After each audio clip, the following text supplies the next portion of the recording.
Sweet. And I'm back. Who's going first? Connor. I will if no one else will. Not Braden. That's factually accurate. That's factually accurate, even. Connor's prio, so he goes first. I would Oh like yeah, to. Connor. Yeah. I also have to knock some. I thought we were having this session Thursday, not Tuesday, so I totally did not plan for this. But it's fine. I'll make it work. I'm such a dumbass. Okay. Am I actually going first? I'm like, yeah, cool. You want to? Okay. You don't have I'd to. love to. I'd love to. Moving on. John, What's up?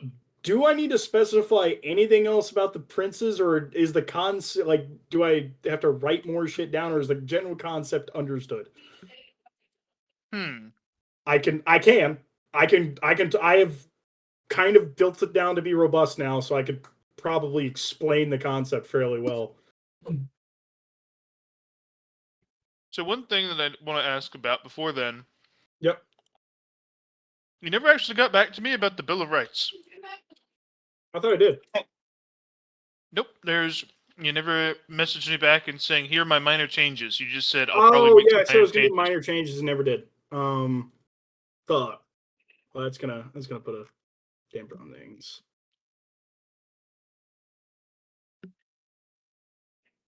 Let me go scroll up until I find it.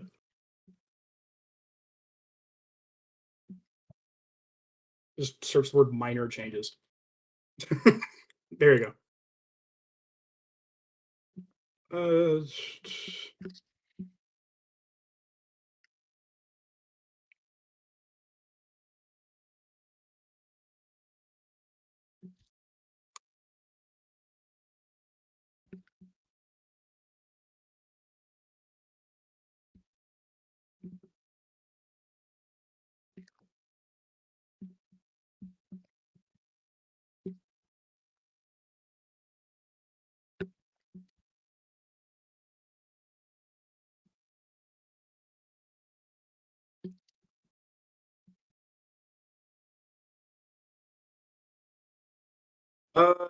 For the record, I want to specify something on the third one of the Bill of Rights. Just make sure we're on the same page. Written into when they buy land within a city, there will be a HOA style specification that if you do fail to maintain your property, it can get taken away from you if logically it is very clear that you have failed to maintain property. So I understand that's for vague, you, but yeah, property laws matter if you what you do with the property matters. So you only own the property as long as the government says you do. it's more specified that your property cannot cause issues to other people's property surrounding you. You're allowed kind of think of cockroaches in an apartment. The only reason I would give a fuck is if your cockroach infestation is causing issues for all the other people around you. Then you are violating their property rights by having a cockroach infestation that you refuse to fix. Okay, that's honestly, we can keep it exactly as is because yeah, they're violating their rights. Like I say, same with like pumping pollution into a river. If you are physically making the rest of the land inhabitable with your existence or failure to do basic maintenance, you are violating the property rights. Unless they agree to it. I'm more than happy to talk about this. Like I said, I think I have it situated in my brain of how exactly I want things to be. What about people who complain about their view? Like, what if you have one single plot of land and you've turned it into the ugliest industrial complex possible? And everybody else says this is an eyesore. I was going to say, what if I think my property value goes down because my neighbor's house is ugly? Mm-hmm. There is, the people who are selling the properties in these cities can denote that in their buying of property. You are allowed to put a HOA style specification in your property of sales, but that is on the prints to do such a thing. And as such, if they do not agree with the concept of an HOA, they can move to a city that does not have an HOA. So state laws say that federal laws say, suck it up, brother. It doesn't impinge on your rights. You just gotta live with them. Yes, but the state can put, like I say, the state can not violate your rights, but you can agree in a contract to circumvent some of your rights to be in an area. You can agree, hey, I want to live here. I'm willing to do blank. Okay. Like I say, it's the princes are allowed to bend these rules a bit and be like, hey, for you to be in my city, you have to have orange hair. Well, you would argue that doesn't allow freedom of association, but it does. If you were to choose to have orange hair, you could live there. Or if, yeah. So if they choose to say, hey, only Muslims can live there, that's how you're going to be it? Okay. Yes, genuinely. And like I say, it is freedom of association. Jeremy is not interested in legislating what people want to do on a minor scale. He is more interested in the macro. Like, he wants to build a self-replicating form of government that could, take over a floor. He is not trying to build, like, a paradise by any means. He's just trying to build something that is free, able to spread, and people don't get turned into slaves. Okay. Next question. What's the highest court that somebody can take this to? Let's say there's a city off in the distance, 10 years from now, and they're across the ocean on the other continent. And in that city, somebody decides that one of the laws that the prince has put in breaks these rights in some way. Yep. And so they start a rebellion against that prince. Prince comes to you and says, we have kids doing a rebellion. Can we get some federal aid to put down this goddamn rebellion from these goddamn citizens? Who arbitrates that? So, by default, doing a violent protest is not seen as rebellion. It is seen as violence. If it is a violent protest by nature, you could call the surrounding kingdoms aid, and basically, because I will not have an army effectively, I will have access to everyone. It's like a traditional king in like actual feudalism. The king doesn't have an army, he just has a bunch of people who have armies. The king absolutely definitely keeps an army in. An army, but it is the majority of a king's army is effectively, hey, you signed over your army over to me for my use. Because you've signed your army away, I will protect you with big ass army that everyone's loaned me. Is effectively what it is. If it's a violent rebellion, yes, obviously, you are self-interested in protecting people's property, i.e. them. However, a soft form of rebellion is mass leaving. You can leave at any point. If you do not like your prince, just go to a different place. I don't know. I guess the point is, what kind of rebellion would they do? Like, violent rebellion's obviously banned. So I want you to think about something, Connor. Okay. If the princes come up to you and say, hey, these guys are being violent, they're not actually being violent. How do you determine that they're being violent?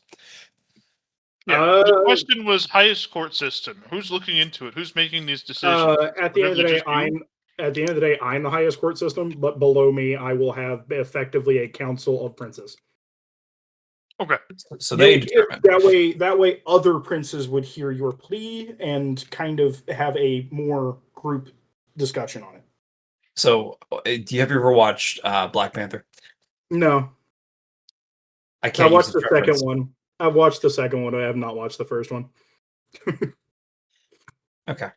Effectively, I have a court of princes that will adjudicate on each other's behalf because they do not have a vested interest in working against or with another king, so they can be fairly impartial. Okay. I mean, would they not be able to make that vested interest happen if it was profitable? I don't see how it would. They ideally, if anything, they would want to limit the other king. Because they would want the people to ideally leave.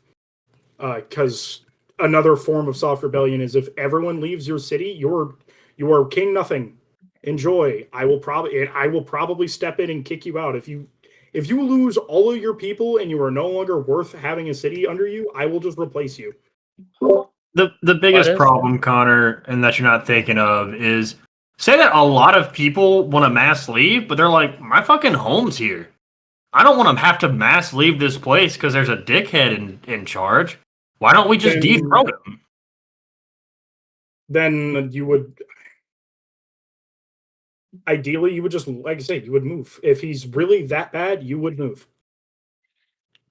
Can't afford it. Yeah, it's like if you were being forced into slavery, you would move. Even if not everyone's willing to leave, if half the people are willing to leave, that is I still meant to a say- hardship. If you were forced into slavery, you would just leave? Yeah, that's It's part of the. you're it's allowed part of the to. right. But that's legal. No, you just got to get drugs, really, right? So you just got to give your slaves drugs, and they won't leave, right? If they It'll be prefer to- fine. if they prefer to stay, they can. But I figure most people, if given the opportunity of drugged slavery, would leave. And you Also- have the federal right to leave at any point, and that cannot be infringed, or else I will drop literally all the army on you. You cannot infringe that. So, also, just a clarification. I know you guys haven't seen this Bill of Rights, and I'm going to be posting it in a note soon. Every citizen on the planet, as long as you're a proper citizen, has the right to use all the power at your disposal to violently enforce your ability to maintain your own rights.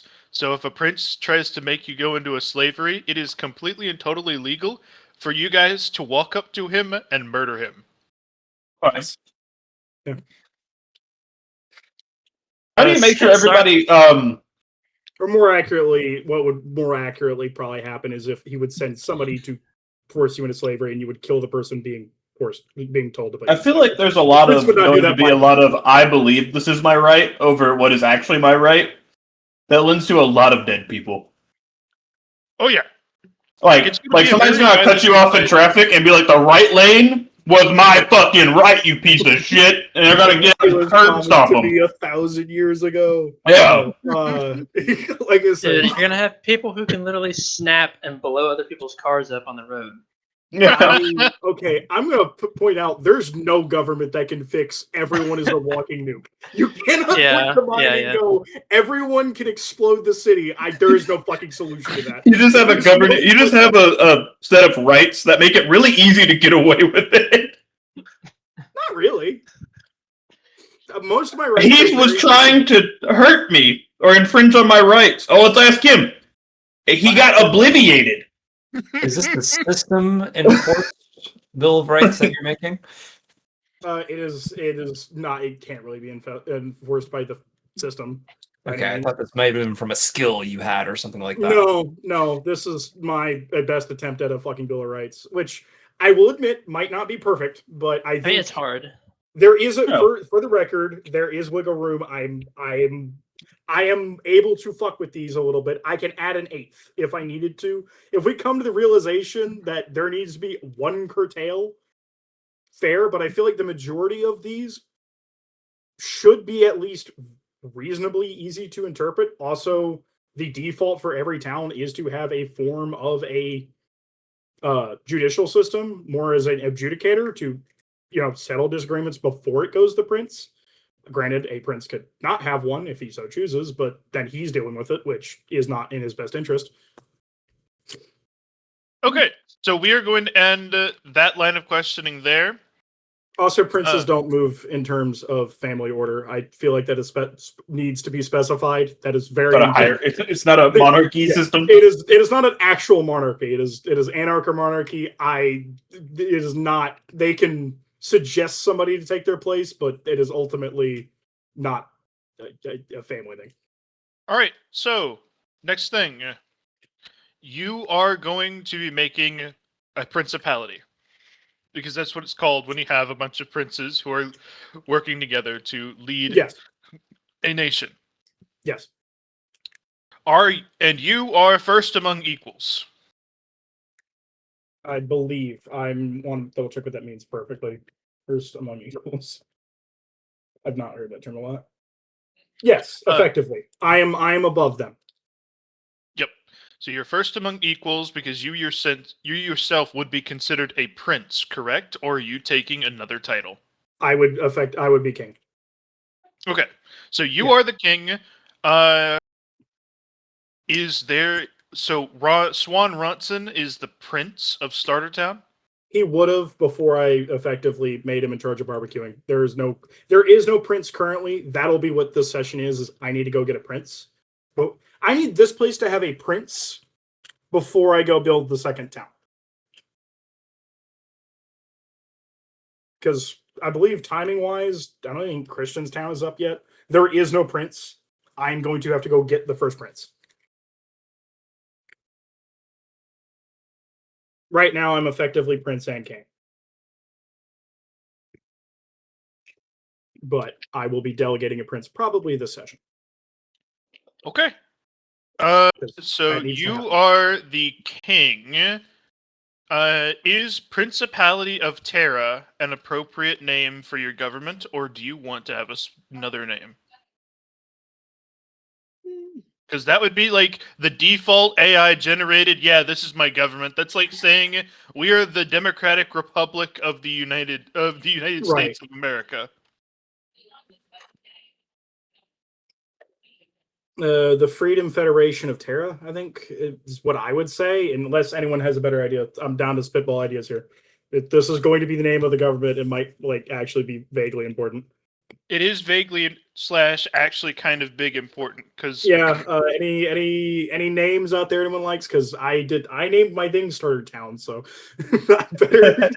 I need Freedom Federation of Terra is my current answer because I think putting freedom in there is vaguely.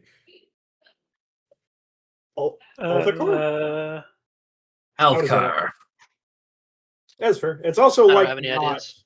it actually doesn't have a definition, which might work to our advantage. It's the only reference really I have for princedoms is Althkar, Stormlight Archives. I've never read or watched that, so That's okay. You wanted a name? That's it's just a reference to that. that's fine. I might go with it.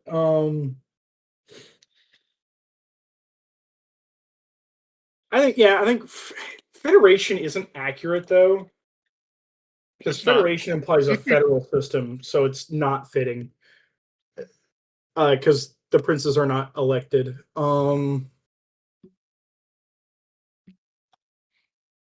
Because Federation implies federal implies. Yeah, doesn't work. Yeah, I don't know a whole lot of other systems of government to be able to suggest Principality anything. is technically correct. I don't like calling it a principality because that it does suck name wise. a little bit. Yeah, and if I did Freedom Principality of Terra, it literally is FPT, which just sounds like a fart. So I'm acknowledging that as a horrible.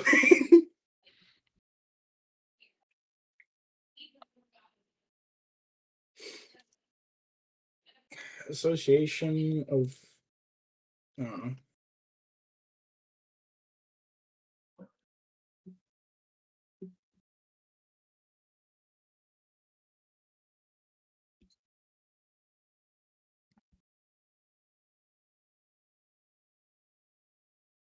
And I also don't want it to be overly long.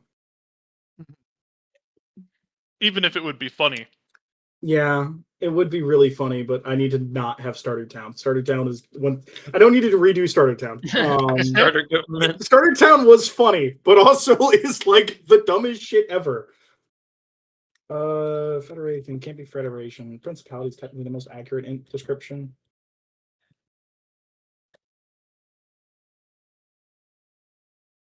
I could also just short it to Kingdom of Terra. You could. Because technically, you are still a king, and you are There still is- the highest it is, form of it government. is still a kingdom. Kingdom In of effect, free- it's more of a principality. Oh yeah, but- yeah. Technically, it's a kingdom, but it is actually a principality because I am going to try to be hands off. So I will definitely be not making that many things.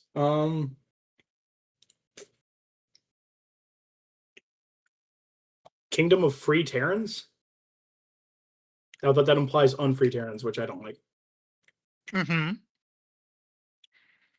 I think as United Factory States of Terra. there's not that many factories. Don't. It's not. It's less than like a fifth of my buildings. United Kingdoms of Terra. There's only one kingdom, so It's like explicit that they're not united though. Well, I mean, yeah, I which guess is on they're purpose. technically They need united to- under Jeremy, but they're united under Jeremy, but they're effectively supposed to kind of compete. crab in a bucket each other a little bit. What? Because if any of them gain too much power, they could effectively like violate people's rights, which I do not want. The point is, I do not want the princes being overly strong to the point where they could become horrible, horrible dictators, Mm-hmm. which is on purpose. I think Kingdom of Terra is by far the most straight to the point, simple. It's not overly long. It's not overly complicated. It's straight to the point, somewhat accurate, and sounds better than Principality because Principality sounds like some cuck shit, if I'm being real. Yeah, What if we just called it New England? I unironically was debating that as one of my next town names. But we're moving past that. That was on the list. It was actually New Orleans, but yeah. I'll call it USA. New SA. Okay, the problem with New SA is because at some point I will not get United States citizens, and I do not want that. I do not want to piss people off. USA! USA! USA could be a name of a city, and I would be fine with that. I think honoring part of the cities from olden yesterday is totally worth it. But yeah, no. From yesteryear. Yeah, Kingdom of Terra, I think is what I'll go with. It's by far the most reasonable. It's boring, but boring is good. Government is boring. comes to- Good Yeah. government is boring. Yeah, good government's boring. Like I say, there's a reason every single fucking city is like, or every single thing is, United Nations, the Democratic Republic of blank. Like it just works. You don't got to reinvent the wheel. No, this is not That's a something I name. need to do. Yeah. And I don't need to put anarchy in the name because people do not understand what that means in this context. Okay. I have put the Bill of Rights of the Kingdom of Terra into a handout. It should be available to everyone, and I also hit show to players, so it should have popped up on the screen. This is the basic fundamental tenets of the new government of your nation. There are going to be a million other more minor laws and shit that eventually come up, especially on a state-by-state basis between cities run by different princes who value different things. If you were to live in a city run by Swan Ronson, you would live in a city where this is the only governing laws you have. Yeah.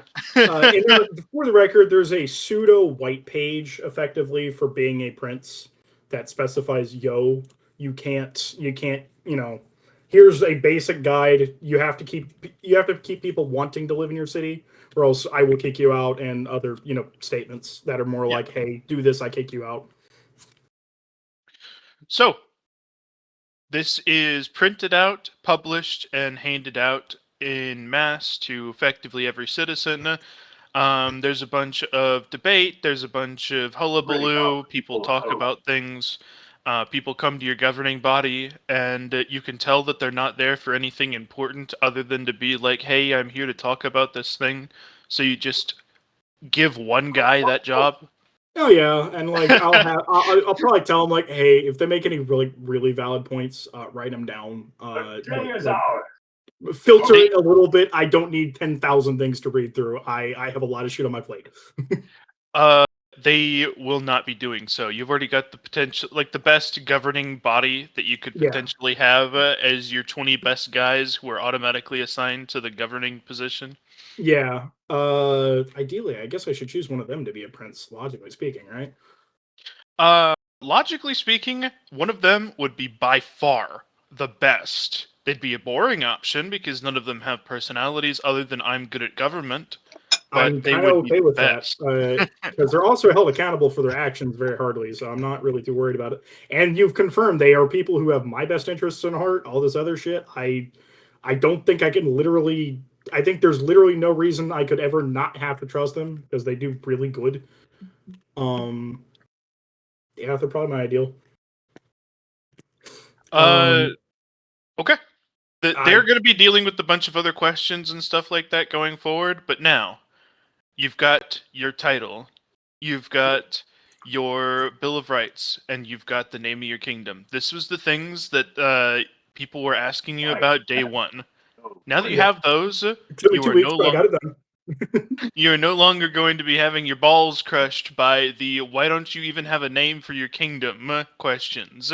Right. So you can kind of take a step back away from all the city development stuff to focus on yourself, which is a little necessary at this point. No, we're good. For the record, I need to probably state one of the dudes in charge as a prince. I would probably, logically, I've worked with these people for 2 weeks. Is there one that I could point to being like one of the better choices for prince? It So I don't have to literally do it comes to today. the point where all of them are so good at their job that the best you can do is pull a name out of a hat. And the name you pull out of a hat is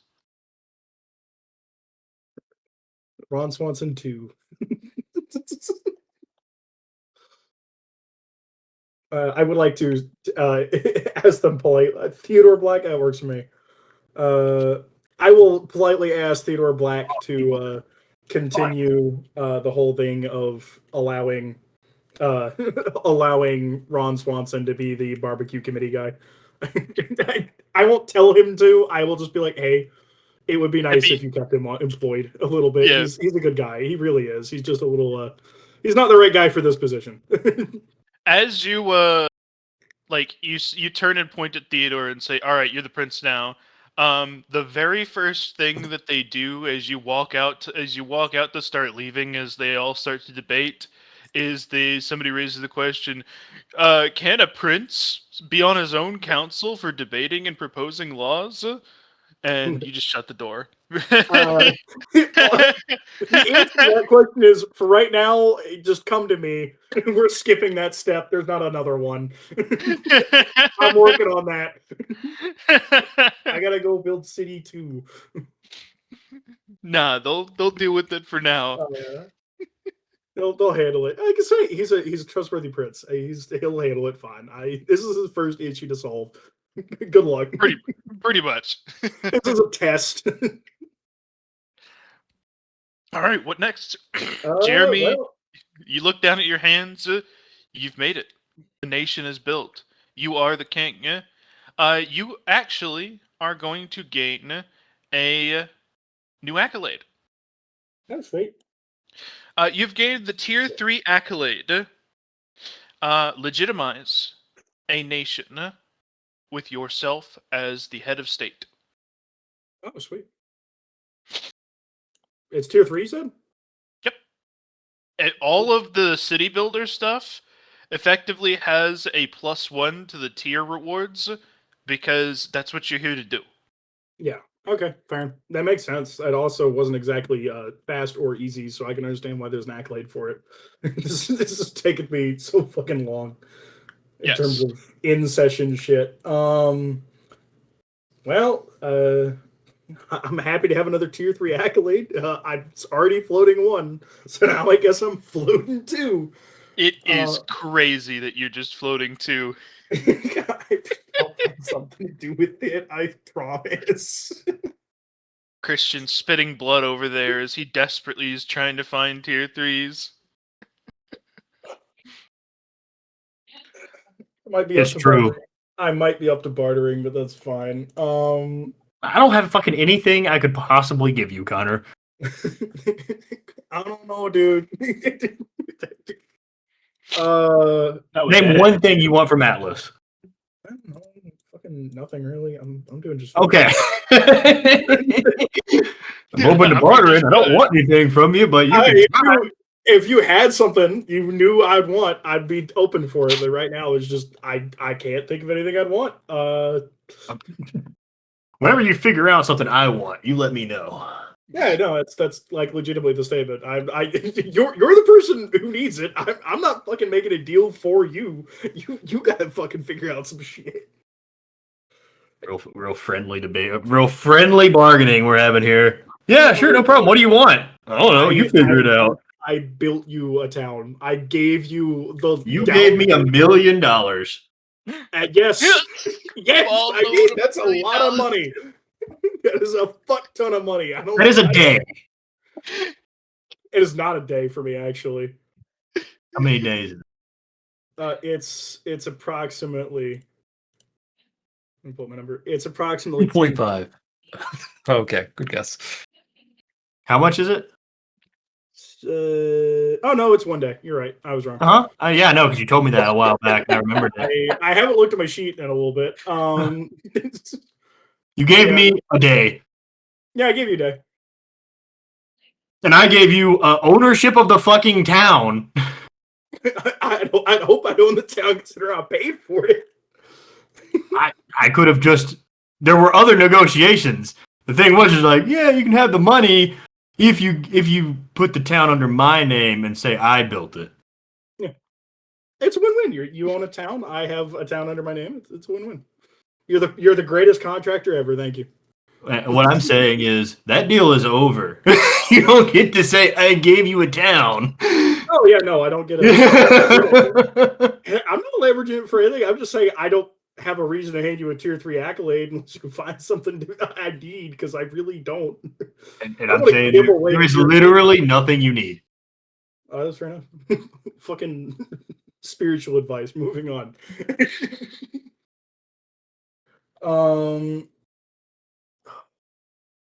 I literally the next thing Jeremy would probably do is build another fucking city, if I'm being real. Go for it then. I mean, Alright. I'm gonna go ahead and say right here now, if you immediately go to build another city rather than working on yourself, it's gonna start a Mhm. pattern, and we're gonna build something that allows you to spawn in cities relatively easily, and it's gonna be what you spend a lot of your time on doing.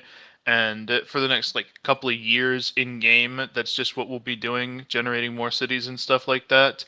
Is that Yeah. something you want to sign your character over to doing full time? No, I do understand I need to work on himself a little bit. I can say I can hold off on doing actual day progression, but yeah, Jeremy basically is a shell of a person right now, and I don't really know what he would do with this newfound freedom. Other than build a city. Like, sure, he'd probably build another city or 7 the next week, but outside of that, suggestion. he's got to figure some shit out. Connor, What? is everyone else doing right now? Just getting stronger? How are they getting stronger? What, DAOs? Sure, there you go. That's one thing you could decide for yourself. He's decided he wants to wait until after the tournament to do the DAO. Yeah, I don't Which is a think good there's choice, genuinely. There- Like, no- I think it is better there's to wait no on your DAO. There's no reasonable way Jeremy would have the start of a DAO right now. Really? It's because He's he literally isn't- done nothing but build a city for the last 20 days. So, Johnny, we've done a lot of talking out of game with Mhm. Connor about this and possibilities and various options. One of the things preventing him from going down the DAO conceptual route is that he, as a person, Jeremy, as a person, is really scattered and doesn't have any adherence he could live by. He doesn't have a firm enough foundation to stand on to stretch out in any direction for a DAO. That's not to say that's the only conceptual power that you can have access to. Rin, for instance, didn't really need to know a shitload about herself in order to develop intent. She just had to get really fucking good at martial arts. But the only ones that are easily available for people are DAOs, and Jeremy isn't particularly suited for one at the moment. Yeah, like you say, and that's the main thing is yes, for lack of anything, I could roll my money over right now and make city after city after city. I don't really need to worry about that number wise. Like you say, I could just build an equation that tells me how many cities I build in the next 9 months. That's fine. I guess the bigger issue is finding out what Jeremy would actually physically do outside of building cities. Yes.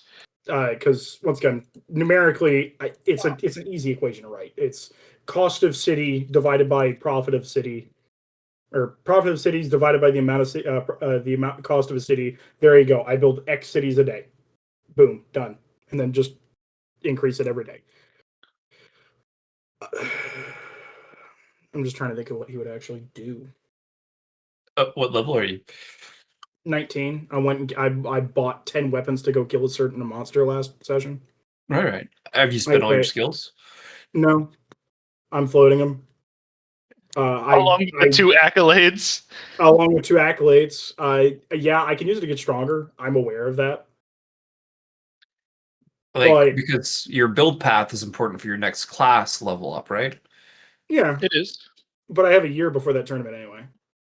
And that's not what I mean. I'm just like, have you, I guess, thought about the direction as you're kind of thinking about it now? Like, what's Connor? Yeah. Is he the I control all the people and I become stronger because of the people underneath me? Is it like I want to be a mage? What's Connor right now? What Jeremy's what my plan for the tournament more accurately is, because I'm more focused on build. I need to spend 4 skill points to get a viable like damage dealer for the tournament, because if people have maxed out armor, I can't hurt them. So that'll use points 13 through 16. So I only have 3 after that, and I don't know where I'd spend those 3.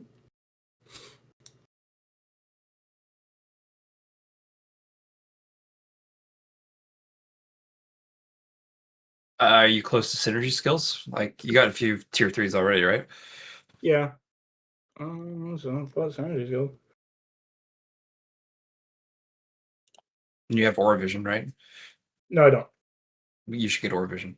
You should probably get Oravision.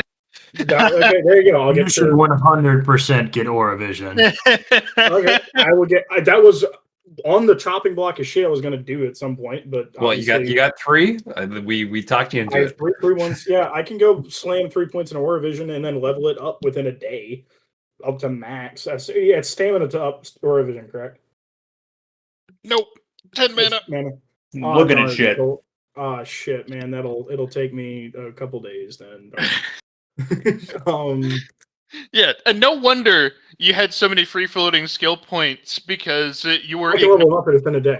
that is a prerequisite for being a good fighter. What do you say? Aura Vision, huh? All of your Right. party members have collectively decided that if you don't have that at tier 2 by the tournament, you are just not even, like, you're trash tier. You're not even a I worthwhile did not hear this revelation, so this is new information. Why? Can I ask why? Can somebody give me a quick explanation of why I need Aura Vision? I was thinking the fact that I'm a scout, so it's logical that I would need it at some point to fulfill the roles I want to do. I think it's really simple, honestly. If you can't see what's coming at you, how are you supposed to interact with the world, I suppose?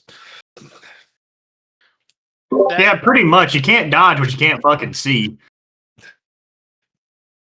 That is pretty much what it comes down to. More and more of the universe is going to be happening at different levels of energy manipulation than just I send a fireball at you and you see it because it's a fireball. Magic is going to get more complex. Skill usage is going to get more complex. People are going to be using stealth techniques and hiding and even just interacting with yourself. Like the metaphysical makeup of your body, already people are running into issues where they are finding that the channels their mana run through are not designed efficiently, and that's not something you can even conceptualize with that Aura Vision. And it's something particularly important for mages, but eventually important for everyone. That's fair enough. Okay, so there you go. That's all my skill points then. Perfect. Yeah, like I say, I now know where to spend them, which fair. I say, and then I can pop accolades on stuff. I'm not. I understand floating them silly, but I really don't. If you don't know what to use them on, it's a good idea to float them. Yeah, like I say, I have upgraded speed, which is the most important thing for me to upgrade. So, I can't upgrade it twice, so I would say that the most important things that you potentially have are the one entry ticket to the Grand Tower of Trials, and of course the upgrade token. Those are the two really, really good options for tier 3 consumables. Of course, just the raw stat power I is forgot really you good. can even use them for stats. I was literally thinking of purely of what to upgrade on my character sheet. I forgot about the entry ticket to Grand Tower of Trials. But I'm also of the logic that most trials I'm not particularly situated for. I don't have a really good way to interact with anything outside of physical shit. If it is anything magical, I'm fucked. That's true. It would not be something for you. Almost certainly. You would hand this to one of the people who are standing at the edge of what you could potentially do as a level 19, people who are actually like I legitimately hand to using Christian logically. power. Let's be real here. You hand it to Christian or you hand it to Rin. Yeah, and they'd be able to deal with basically everything because they're And then very whatever strong. rewards they get, if you've handed them the entry ticket, by rights, a good portion of those would come back to you. Incorrect. We could split them 50-50 or whatever made logical sense on who, yes. But no, just because you give me the ticket and I go through that whole fucking trial and risk my life for it, no. I'm going to just step on John's theory right there. Both me and Evan, absolutely not. 50-50 is the most you'd ever get out of us. I'm I aware. said good portion. I didn't say all of it. Yeah. Like I say, I'm aware. For like with a Christian, I didn't expect you to go any less than 50-50. Your ass would not. The only way I could even get you guys remotely lower on 50-50 is I just go, hey, which one of you guys wants it? And then I'll just give it to the guy who says lower. That's the only way you guys would potentially go under 50-50. 50-50. Yeah. Like I say, even then, I expect you both to say 50-50 and then just make me choose. Mm-hmm. Which, fine. Like I say, I know I can use the upgrade token, and I can upgrade my name and do the whole thing Christian's done, but like, honestly, what would I even upgrade my name to? Once again, I don't know. Jeremy has been a spreadsheet for the last fucking how many sessions? All of them. Dude, Jeremy's Yeah. new name is Excel. Yeah, he might as well be fucking Excel. Like he's. I'm going to tell you right now that if you were to drop your token on your name, you would get the name Rex. Why? I don't get it. The most Rex is king, like Tyrannosaurus Oh, Rex. in Latin. Yeah. So that would be your name because it's the most significant thing about your person. It would define who you are.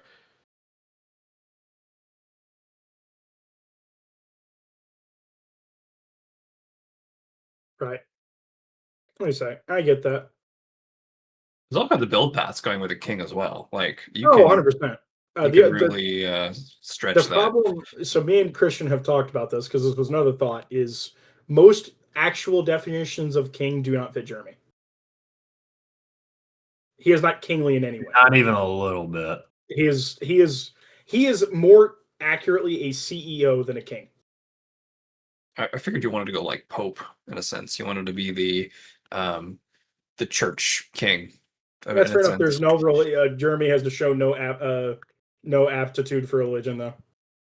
That was your whole thing. You wanted to build the Bible at the very I beginning. wanted to when I thought the only way to do shit was via slavery, but I realized slavery is not the only option. So I've Crazy that was the initial thought, though. I just gotta say that. I We're gonna have people slavery. What? Well, the only way I knew how to acquire people was to buy slaves. That was legitimately it. So a wage slave isn't the same thing. Wage slave to who? A Me? different argument. like I say, Jeremy owns factories, sure, but they're free to do whatever they're free to leave. He does not care. They're not in debt.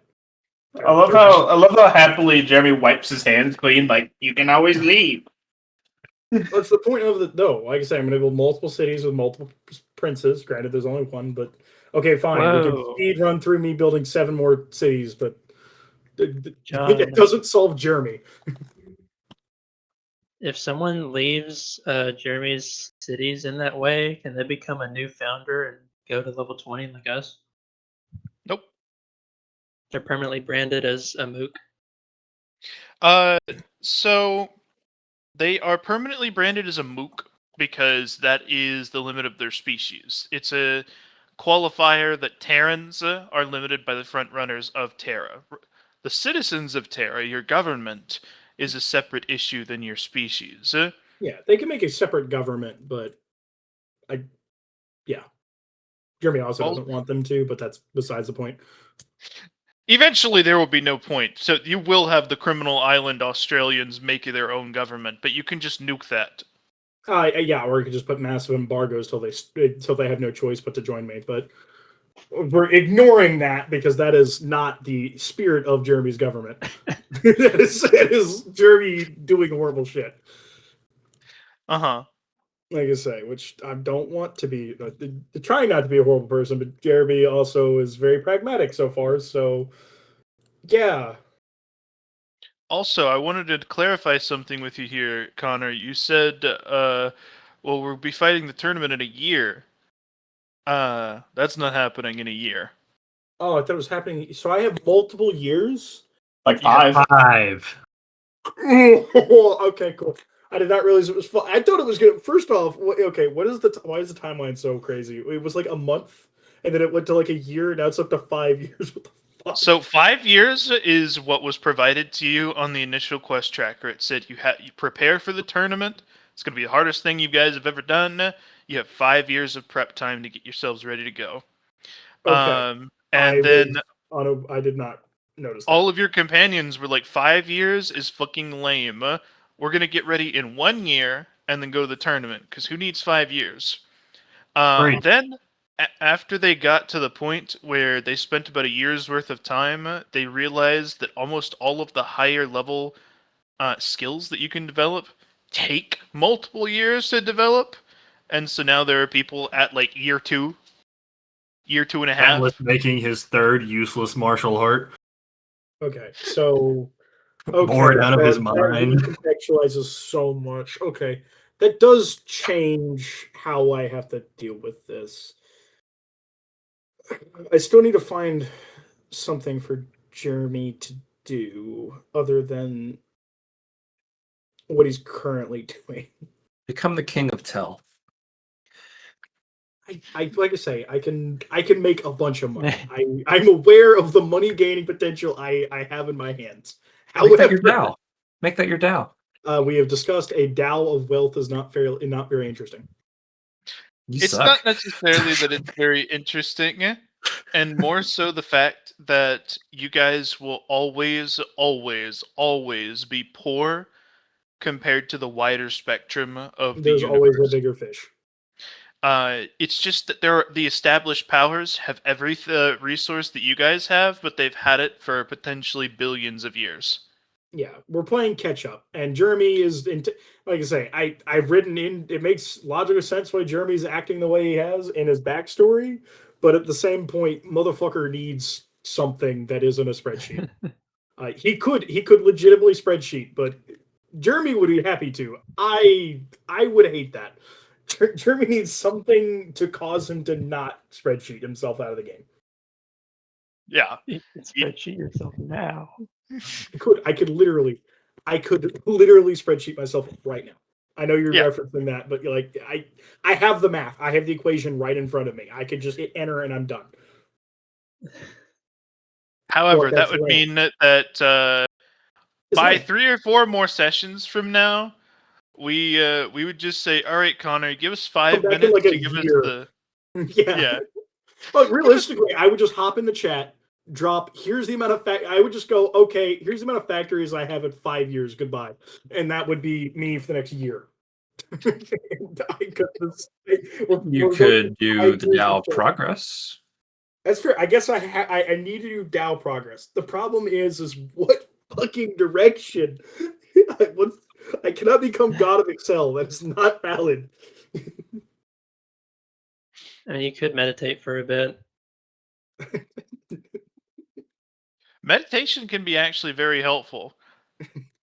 Because what it really comes down to is you say, I'm lost, I'm directionless, I'm going to go sit in the sky, I'm going to sit in my lotus position, and I'm going to spend 10 mana and roll for ones. And for each of those ones, you get to have Jeremy in character ask the universe something and get an answer back. I'm gonna say, for the record, one of the potential shit on my list of stuff, because I have a list of ideas for Jeremy, but obviously a lot of them are not character based; they're number based. One of the ones I have is just become a fucking crazy guy who believes he was put here by God to build the Terran society to be perfect, or to be as powerful as he can. Basically, become a Terran supremacist that is saying, I was put here for a reason, and that reason was to build the greatest economy in the known universe, which is insane. Oh, I like that. Basically- That's pretty good. Basically stating that everyone in the original group was picked for a reason, and his reason was he was here to play the biggest game of StarCraft known to man. That was legitimately on the chopping block of ideas for Jeremy's future. I mean, it's not a bad one. It You could just be have worse. to commit to the bit. Yeah, I'm aware. I've been thinking about it. We're back to the fucking the statement of Jeremy could do this, but it's horrible. Every decision is horrible until you make it, and then it could be Yeah, horrible. I'm speaking morally. I'm speaking morally. Jeremy's I sat there and said, "Man, nothing is good. Everything's gonna have a downside." So I just did what was fun. That's true. Like I say, because Reminds me of that to give Free context for Run what I have written for Jeremy is he was a NEET who just literally played StarCraft all day. That is what he did. That is why he is the way he is. Makes sense. Yeah, that's why he focuses so much on the amount of actions he can take per turn. It's why he focuses on getting as much done per day as possible. It's why he wants to build the greatest and strongest economy in the world so he can run over other people. Like, I mean, Dow strategy is a valid option.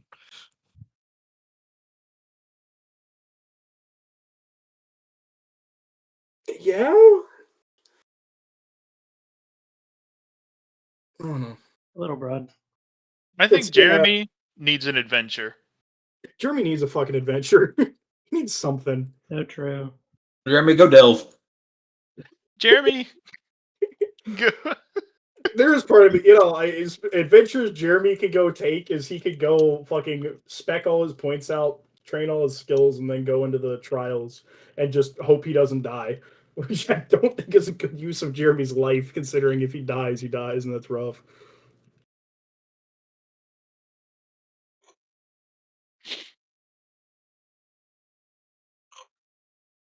You could go Could Fight Jeremy go buy a lot of vacation? ass kicking. What do you say? You could go fight the robot of unlimited ass kicking. That sounds unfun. That sounds like something more up fucking Atlas's shit or Ren's shit. I mean, You're to not be the- fair, it was a little more violent than those two particularly liked. Yeah, I'm about to say it was a little bit much for us. Okay, yeah, no, I don't want to. You're What, you're a I think we got to cold-blooded level killer. 9. Yeah. Sorry to literally hit the start of my turn with a bunch of momentum and then be given freedom and go, fuck, I don't know what to do now. Dow But, freedom. It's all part of the process. to be fair, this is probably the same thought process that Jeremy's going through. Oh no, I totally understand, and this has been a recurring stumbling block. It's not like this is something that started last week of what No. do we do with Jeremy. This has been something that you've been consistently been stuck on for like at least a month, if not He a has month. no purpose, and I still don't have a good answer for what his purpose is, other than fervor and delusion, which is like I don't think the greatest way to take this character. It would work. It would be fun. I don't think it is the best option. Like it's a solid C tier. Like it would work. You know what? I'm gonna throw it this way, John. I would like to spend a week. I'm going to do the stamina part of building towns later. Can I just spend like a week in game time meditating? Absolutely. All you have to do is tell me how much mana you can expend in that week, Mhm. and then divide that by 10, and divide that by Yeah. 10, and then make How that many rolls I need D100 per rolls. day, and then just roll it. Okay. Can I just do the money building 8,000 towns and stamina shit later? Yeah. There's no 'Cause rush. It's gonna break the flow of this a lot. Cool. That is a week's worth of rolls. All right. I Shit. should have put in there like above one. Hey, you my got bad. back-to-back ones though. Yeah, Congrats. that's Gotta pretty love funny. that. 1, 1, 2, 3, 2, 4, 5, 6, 3, 4, 7, 5, 8. 6, 7. I ended it with 8. I'm gonna recount. Actually, wait. I just do this. Control F. 1. Oh, it doesn't work. Yep, Wait, eight's the correct number. It's Eight's 8. good. It's Alright. good. We're not going to worry about your 100s, because there's nothing they can do to you that would be worse than the situation you're in right now. What?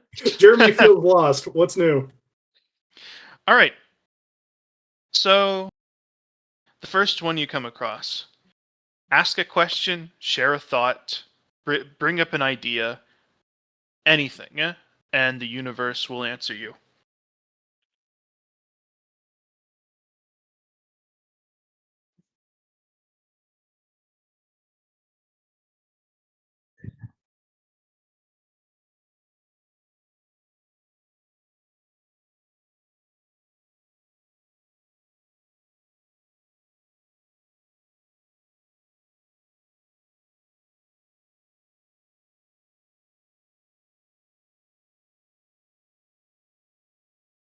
I'm thinking. Because phrasing is important on these. You have 8 of them, so you don't have to be too Yeah. grubby with it. It's not necessarily... You've got a lot of time to meditate. I know. I guess I'll just start and I'll swing for the fences, and if I have 7 more if it doesn't go well. If I meant to be King of Terrans, what is there for me?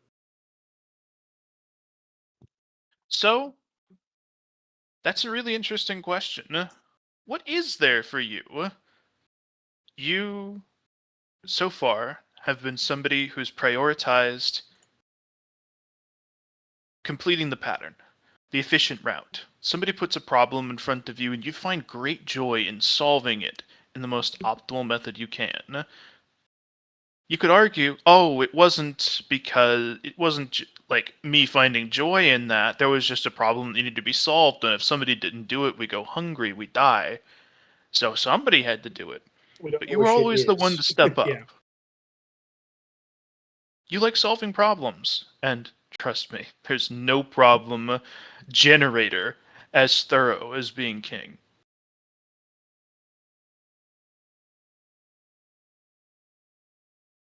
That's your answer.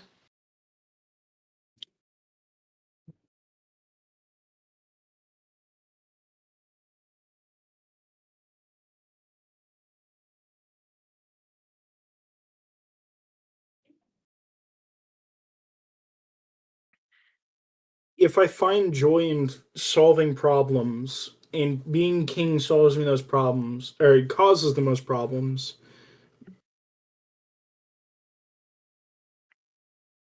would it still be satisfying, or would it just end up with infinite problems that I never get to see the end? More money, more problems. Yeah. In life, there is no end other than surrender. You will run out of problems on the day you give up and die. Even if it was, oh, I went out into the woods and I decided to sit in my little cabin and I'm going to retire. And you managed to make a perfect bubble of serenity where every day you woke up, you went out, you got the perfect fish from the pond, and then every night you grilled something perfect. Hell, you even had a little family with you. Everything as satisfying as possible, you would still have problems. The only end of those is death. And who knows if there are problems after that. If you are lot of always people- going to have problems, and you enjoy solving those problems, then you might as well match with right action and right intention. There are problems you can solve that are not meaningful, and problems you can solve that are. You may get satisfaction out of solving either of them. Puzzles and games, like StarCraft. StarCraft doesn't save anyone. It doesn't solve world hunger. But for you, it was a problem to resolve. Can you find problems that are helpful, meaningful, purposeful? Or do you prefer ones that are just a game?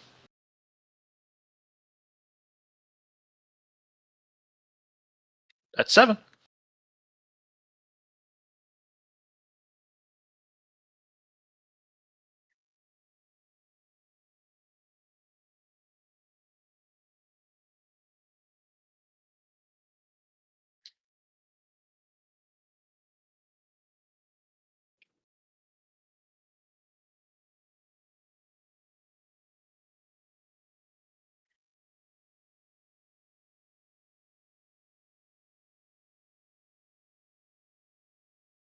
If I were to treat being king as a game of StarCraft, would I win via surviving, or do I win? What is the win condition of this big game of, Terran I am playing effectively?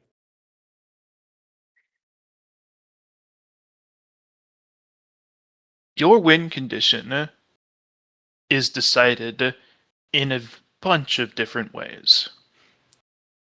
A lot of it is what you want. You could make your win condition the series of requirements I need to put in that allows me to step down as king.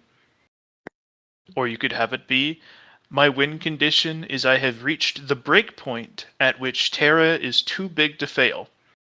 And unless somebody does something really stupid, no matter what anybody else does in the wider universe, it will continue indefinitely. You could have your win condition be controlling a specific amount of territory. Like, once we control the whole solar system and it's Terran territory, that's my win con. Everything after that is good. Once we control the whole local universe, once we control everything that we can conceive of that doesn't require deep space pathing to get to the next patch of system generated or system maintained universe, once we control it all, then that's my win con. You need to set one, and that will define who you are as king.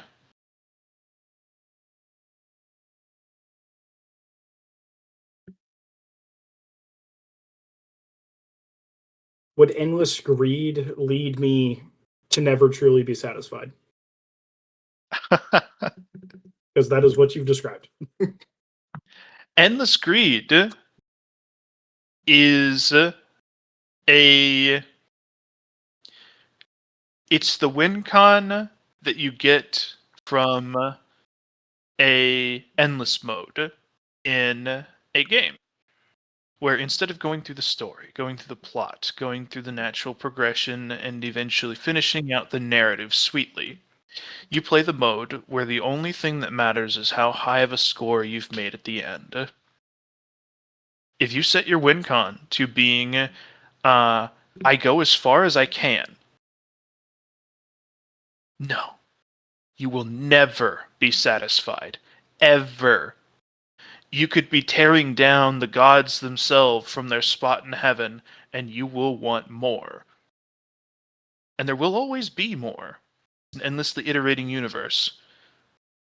The only thing that would stop you is hitting the wall at the end of reality where the line between fantasy and reality sits. And you don't want to find out which side of that line you're sitting on.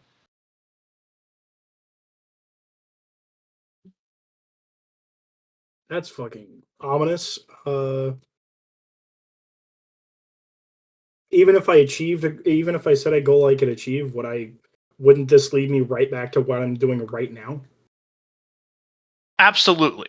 However, we call it a path. That's what a Tao is. It's a path. That's its literal meaning, because it matters the steps you have taken to get to where you are now, and where you want to be. A path, if you are stalled out, sitting in one place, idling, there's nothing being developed. There's nothing being generated. You aren't making any new history to help build up who you are, even completely ignoring the Tao conceptual power nonsense. It's a way of thinking about who you are. Your future is determined by your past. And treading water Start does nothing making for some that. past. Yeah.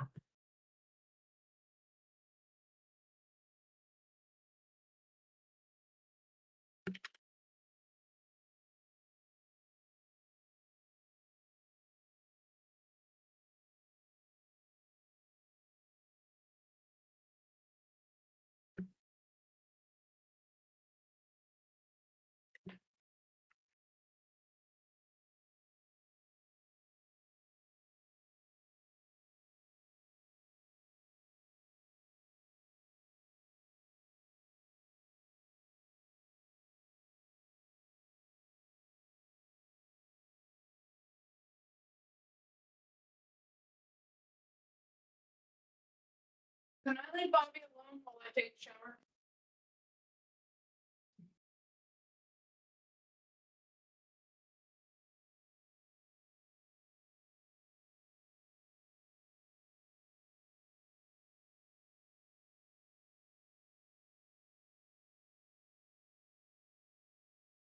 Where'd everybody go? Connor's just doing the big thunk. I am. It's pretty large, think. I had to restart my computer, so I didn't. I just came back and I was making sure we were still good. My bad.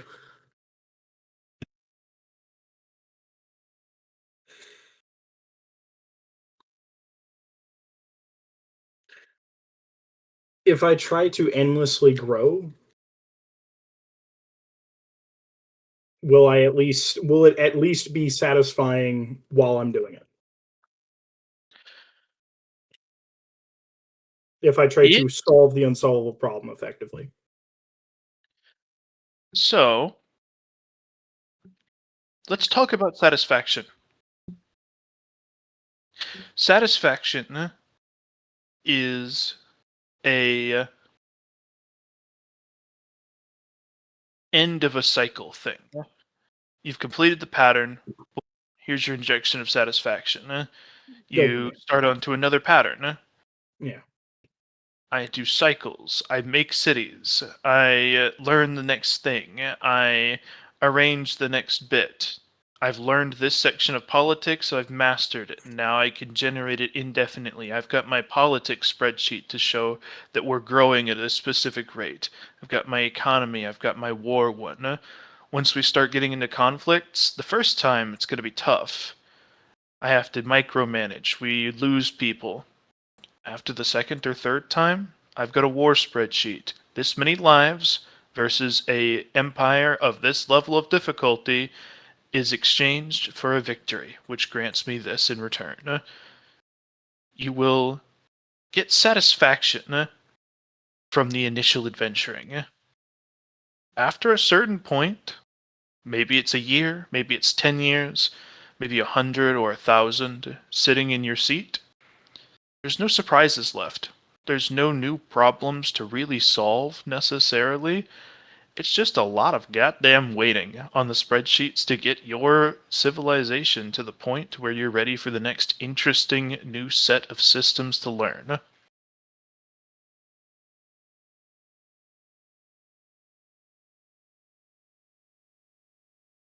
That is your relationship with satisfaction on the endless route. It will come. There's just a lot of time skips in between, and for you, it is not going to manifest as a fast forward button. It's going to manifest as staring at the back of your hands sitting on your throne, desperately wishing there was something more interesting to be doing. And that could be delving, don't get me wrong.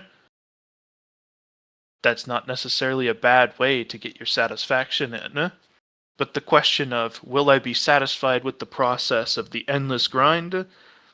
That alone will not satiate you.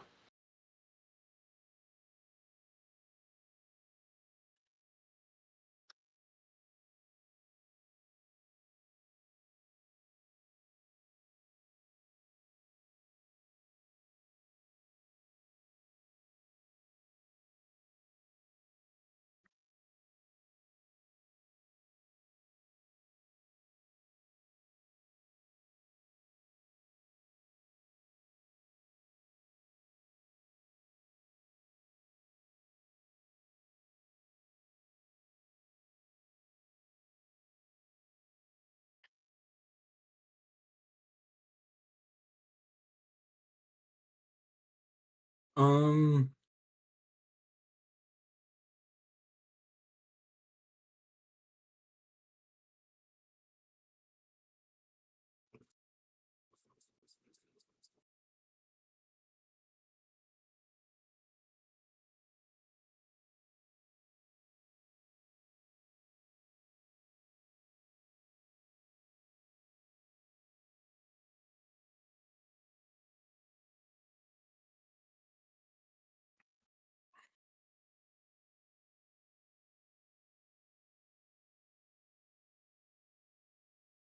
is it better to play this theoretical game risk adverse, considering I can never restart, or is it better to just run straight into it and do the best I can?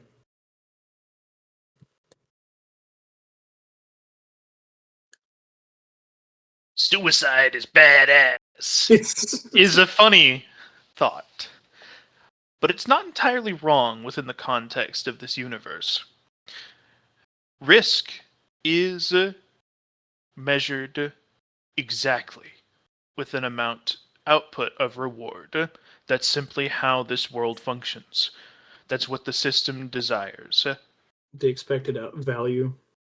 Yes, if you do something risky, if you do something actually dangerous, even if, as long as it's not me doing this entirely because I was too stupid Yeah, to realize risk there for was a risk's problem, sake. Yeah. you will get a return on the investment of making life harder for yourself. Obviously, killing yourself because you made every individual roll your people and you ever do be a 5% chance, and you can't hit that every time, not great. Playing it too safe is going to end with you being a pebble in an ocean of stones of other people playing it just as safe. The equivalent of the difference between somebody like Atlas and an average level 19.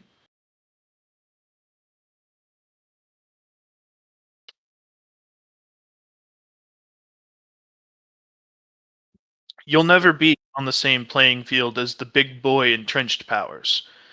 You're a brand new mini nation coming into a world where countries that make the equivalent of the United States of America look like fucking the Dominican Republic or something. You are never going to match up to that level of entrenched power. But you want to be the best of your stratified grouping. All the other baby fish, you want to be the biggest minnow, even if there's always going to be a bigger shark. Because he gets the most benefits. And maybe a couple generations from now, another 1,000 years, another billion years, when the old powers are starting to fall to the rot of empires, you will have built a firm enough foundation for your Terran descendants to be the next entrenched power.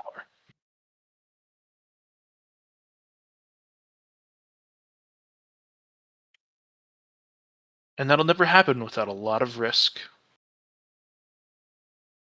Final question or thought?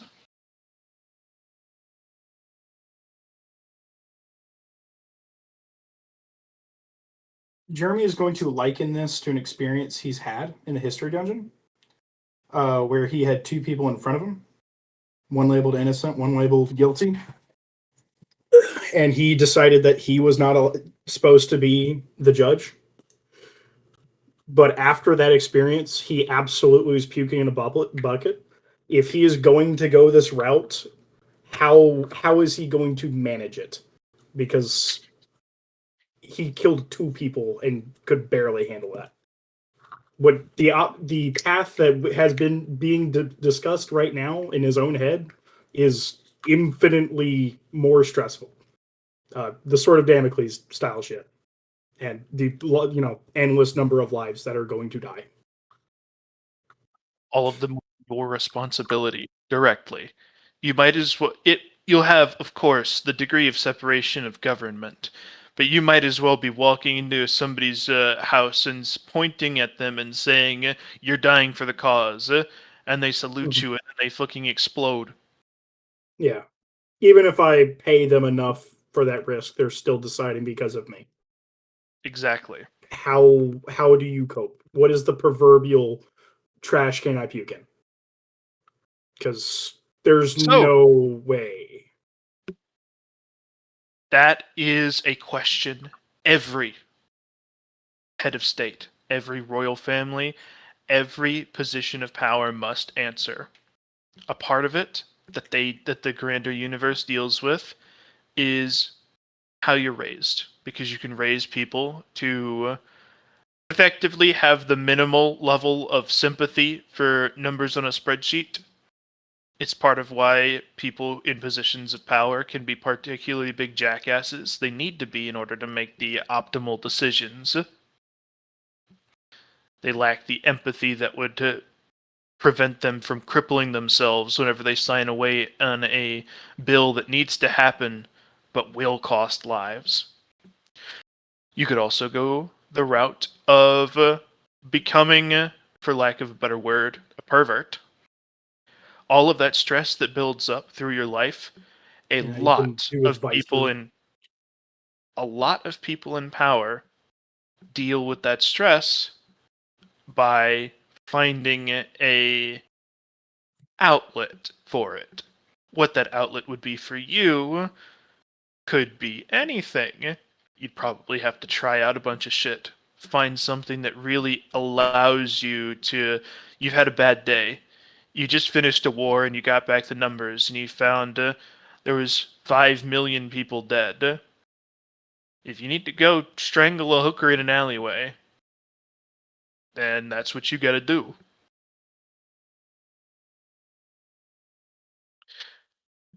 Another thing. So you have the become a sociopath route. You have the find whatever stress relief measure you need to take, and it's probably not going to be a particularly good looking one because you're going to be stressed out of your mind. It's not going to be I go have a tea ceremony and then get I will be waved on with fans in the sun. It's going to be probably pretty damn twisted. I will be in charge of more people than anyone ever has. Or Like I said, you get good. Fair. The get good one, you say, "Oh, that's whatever. That's fine, man." No, it's suffering. You are going to be living a life where you are constantly tempered under an immense amount of pressure, where even the slightest crack in your mind will cause you to crumple under all of it. It's dangerous. You're walking the razor's edge. You would need mind mages at hand at all times to reinforce you. You'd be dealing with conditions spawning into your head from all of the stress. You would want to go learn the Mind Palace technique from Draugnathorix just to be able to keep yourself sane. But there is a route to just getting good. It's just hard. And doesn't leave you any any wiggle room for you to fall under. There's no room for error.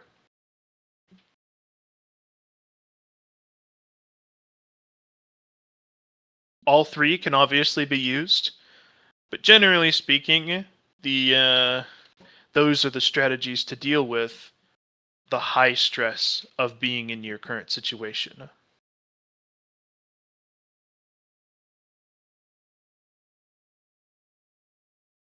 You're putting yourself into the position of unlimited power. Anyone would envy you. Anything you want, you can have. It would be perfectly legal for you to point at anyone and say whatever it is you want to say, because you decide what's legal. You decide what's right. But in exchange, you are going to be under the most pressure of any Terran. And that's not even, and that's just considering internal pressures. External pressures, you are the face of humanity. I have to be Every perfect. interaction with every other species. Those big boys, the guys who I compared to the United States plus entrenched power, their Yeah. representatives are going to be dealing with the Terrans, and they're going to be dealing with you.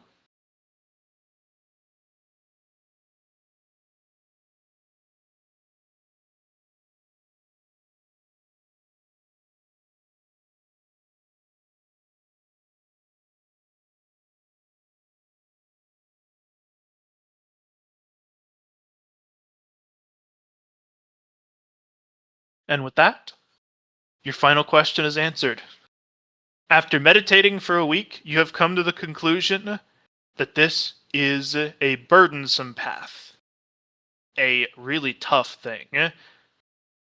And the only purpose you can find is the purpose that you provide for yourself. Is that the right answer? You don't know. This has been an unpleasant week in many ways for you.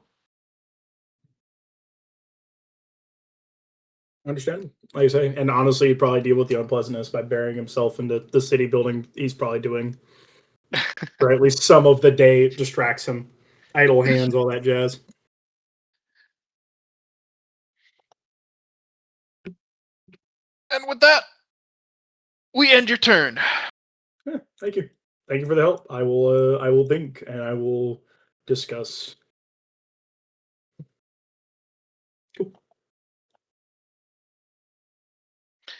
Who's next? Johnny, I suspect, would be good to go next, because we don't want to go too late. Yeah, go ahead with Johnny. So, because he'll need to get off. I'm imagining sooner than I will. Boatswain. Commander.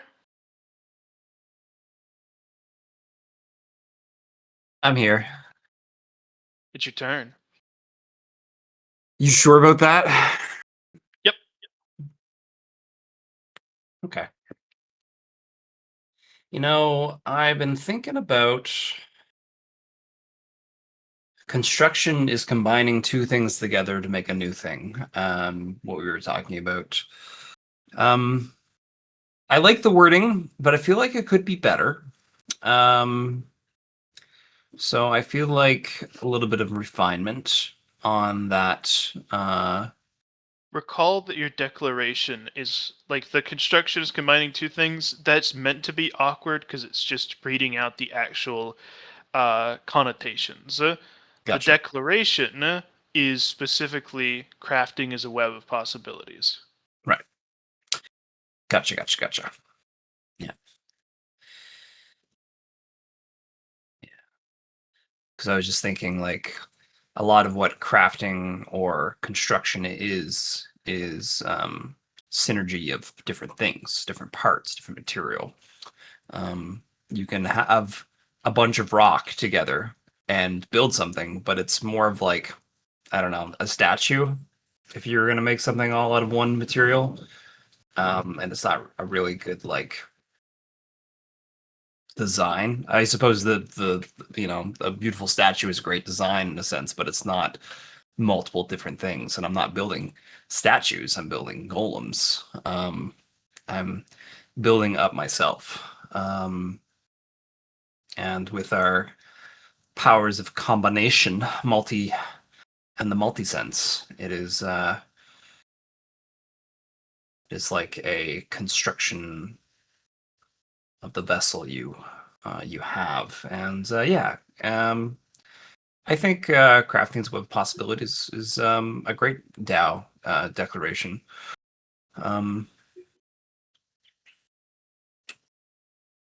I pretty much need to spend the mana to then say it like the rest of these bozos did too, right?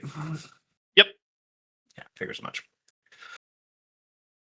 Well, I think that's not too bad. A little bit of clarification questions for you, John.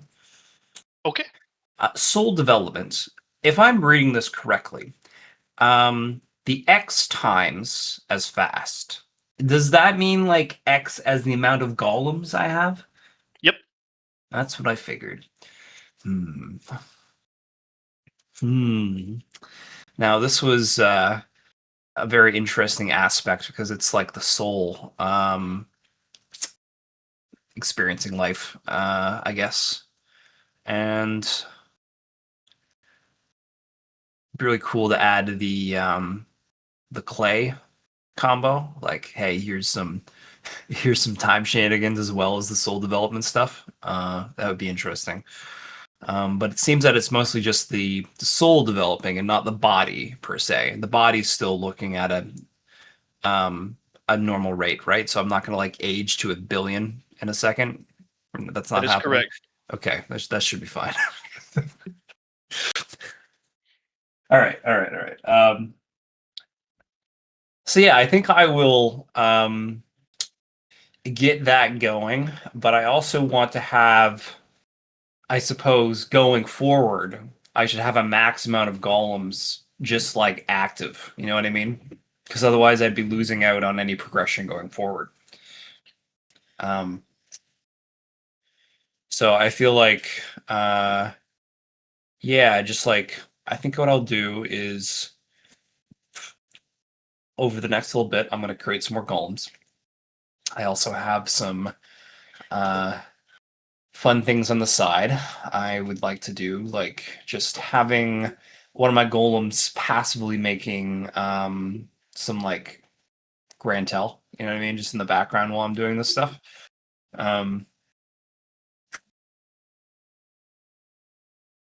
Or I could also have them do other things like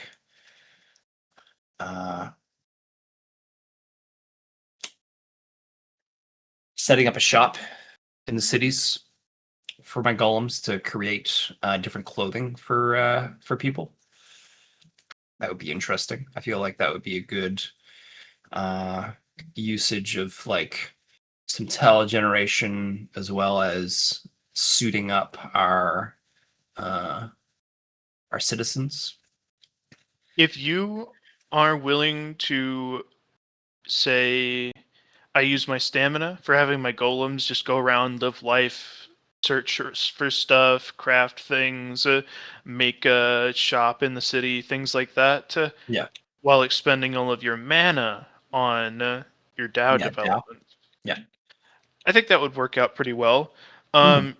I'm going to go ahead and say that if you are just wanting to get up to your maximum golems for the purposes of having them available, we don't have to go over all the details of what you've made. Yeah, I feel like that's a good way, and I can just give you the details like after session or something, just so we can move it forward. Because like it's mostly just like here's a vessel, it's gonna do things for me, sure, but so yeah, I feel like I'll get that done. I know I should have asked these questions before, but I pretty much built the idea. We did transmutation for mana. Can we do transmutation for stamina and health as well? The same way? No. No. Okay. Also, the blood thing got removed. That's fine. The what you find when you're kind of sniffing it out, Mana, you can use transmutation on to compress it down Yep. because it is a independent resource. Gotcha. Stamina and health are tied together into aura, and that's effectively a higher energy state, which you don't have the means to transmutate at your current skill level. Gotcha. Okay, that's cool. I just was mostly thinking like, it'd also be something good for Atlas or something along those lines of just having some sort of.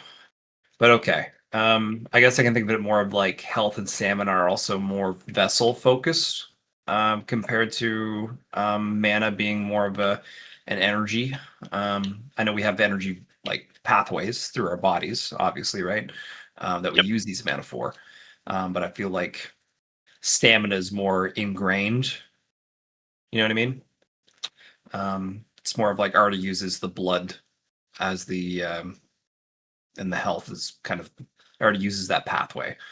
Okay, unless I'm completely wrong on that, but that's what I was kind of thinking. There are.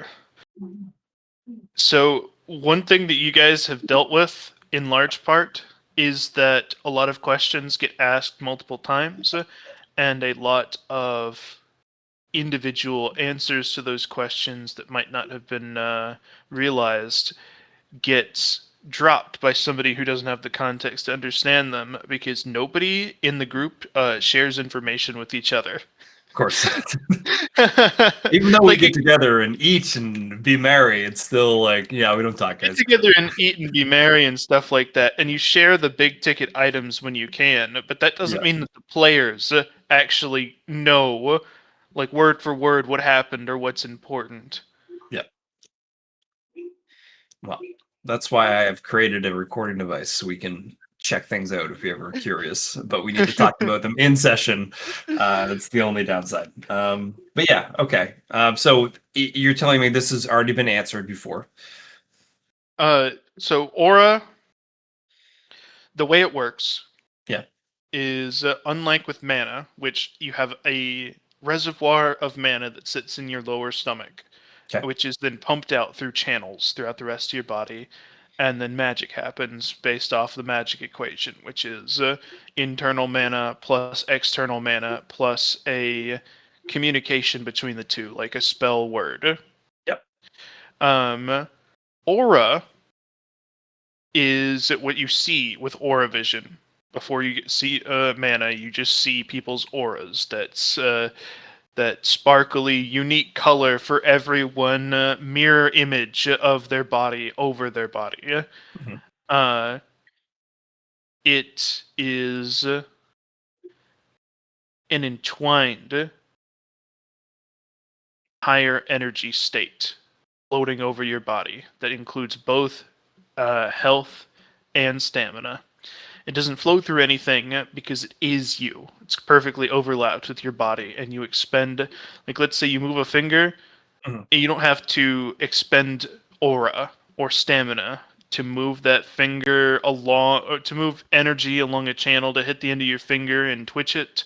It just moves because all of the energy is already there. It's a contiguous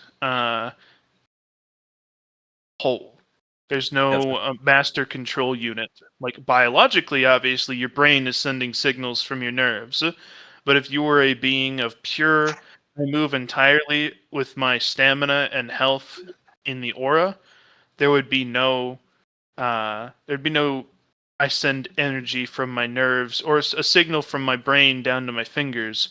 You just move your hand. Right. Okay.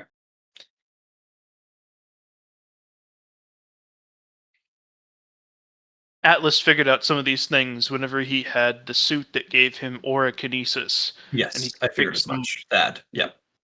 He could pick somebody's aura right up off of them and just throw it away, which is bad for that thing's health. Oh, I imagined. The way John described it wasn't that I was killing them. I was taking away their health bar so that the system registered them as dead, not down, dead. And so since the system registered them as dead, it's like telling the universe, hey, this guy doesn't have any health. And so it's just like, oh, that thing is dead. It's spooky. That was versus monsters, though, which interact with the system in a different way. You don't know if the same thing would happen to a air quotes player. Which I will not be finding out. So kind. Well, okie dokie. But yeah, so I think that's gonna be my turn. Is just I have a lot of processing to do, especially with the new skills for tier 3s to be able to kind of build up these bodies. I have 19 levels, which means I have a 5, 10, 15, which is a 3x3, I do believe. Unless the first one gives me, yeah, I'm pretty sure at 5 it gives you 2. Let me double check that. Oh, class.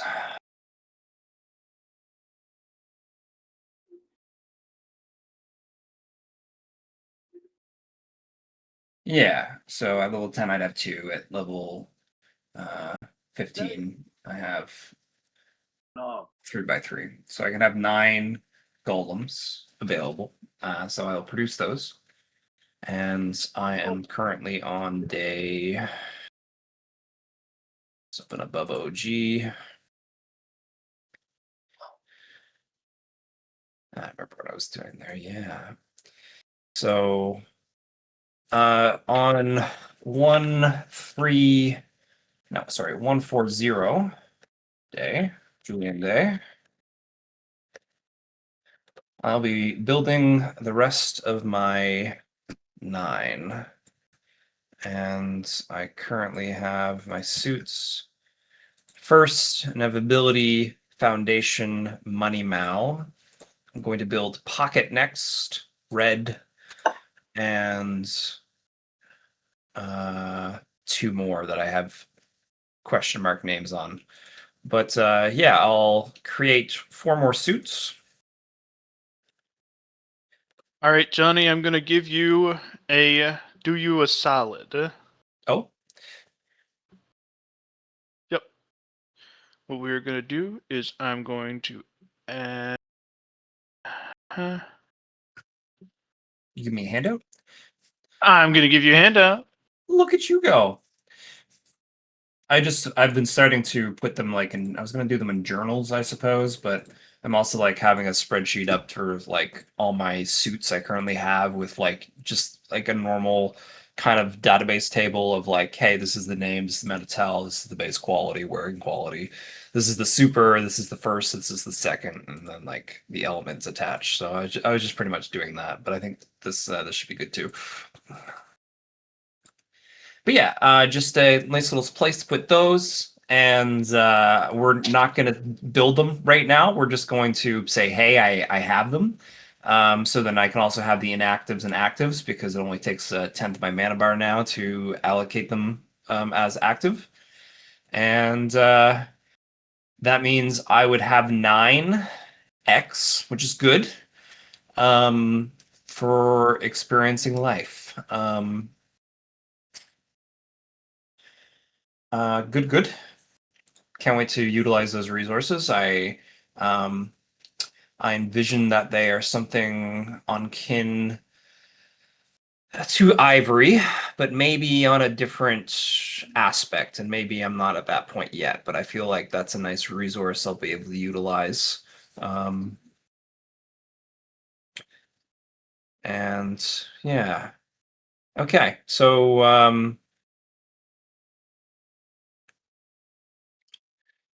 I don't think we talked about how much, because I pretty much have a full mana bar per day to utilize if I'm in stealth, because my suits give me up to 10 times the bonus. 5 and then times 2 for the stealth bonus, in a sense, for the amount of regen I'm getting for mana. So that that pretty much means I'm getting like just a full asterisk mana bar per day. And having that available, when I put it into my DAO, is that 10 for 1, or is it a different type of mana that I'm putting into my Dow? You try to put in one, and you would have to reset all of your progress, it seems. I reset all my progress. You've got the same number. So Okay. you fill it out 1 to 1. Okay. Means you are going to take a lot longer to fill this out than the others had, even That's with your... okay. That's okay. Oh, you already have some ideas about where this is going, I'm sure. It's the same, John. I understand, but it's all about the journey. So okay, sounds good. I will start from that day, and I will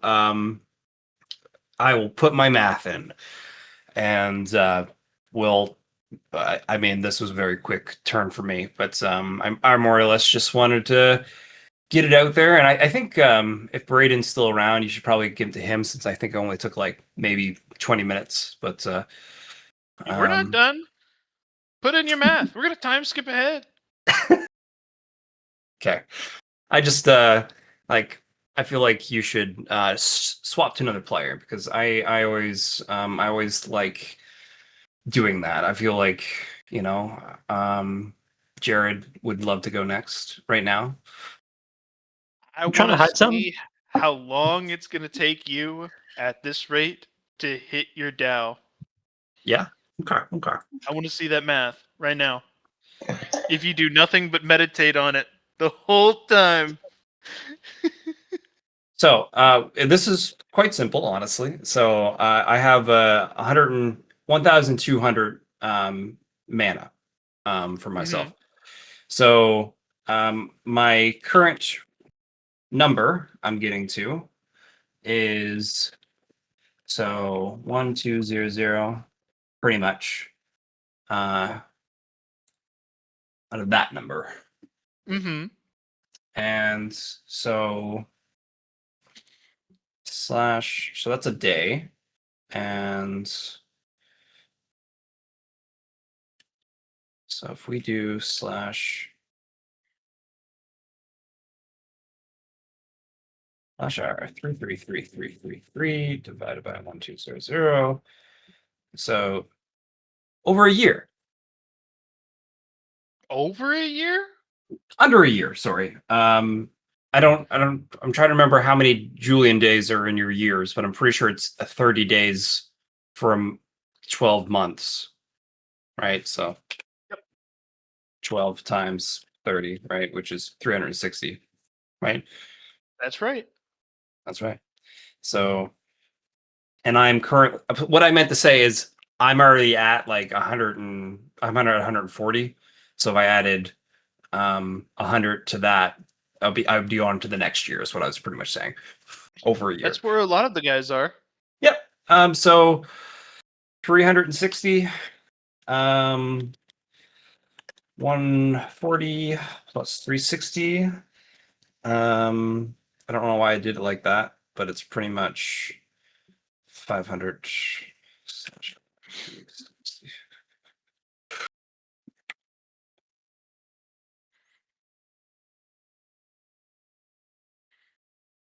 Let's see if I'm doing 140 plus 278.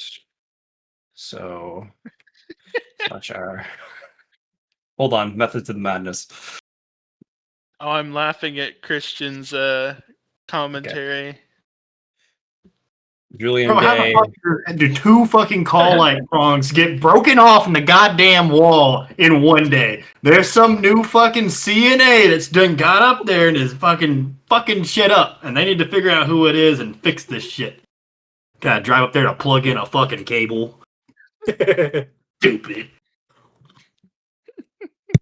Sorry.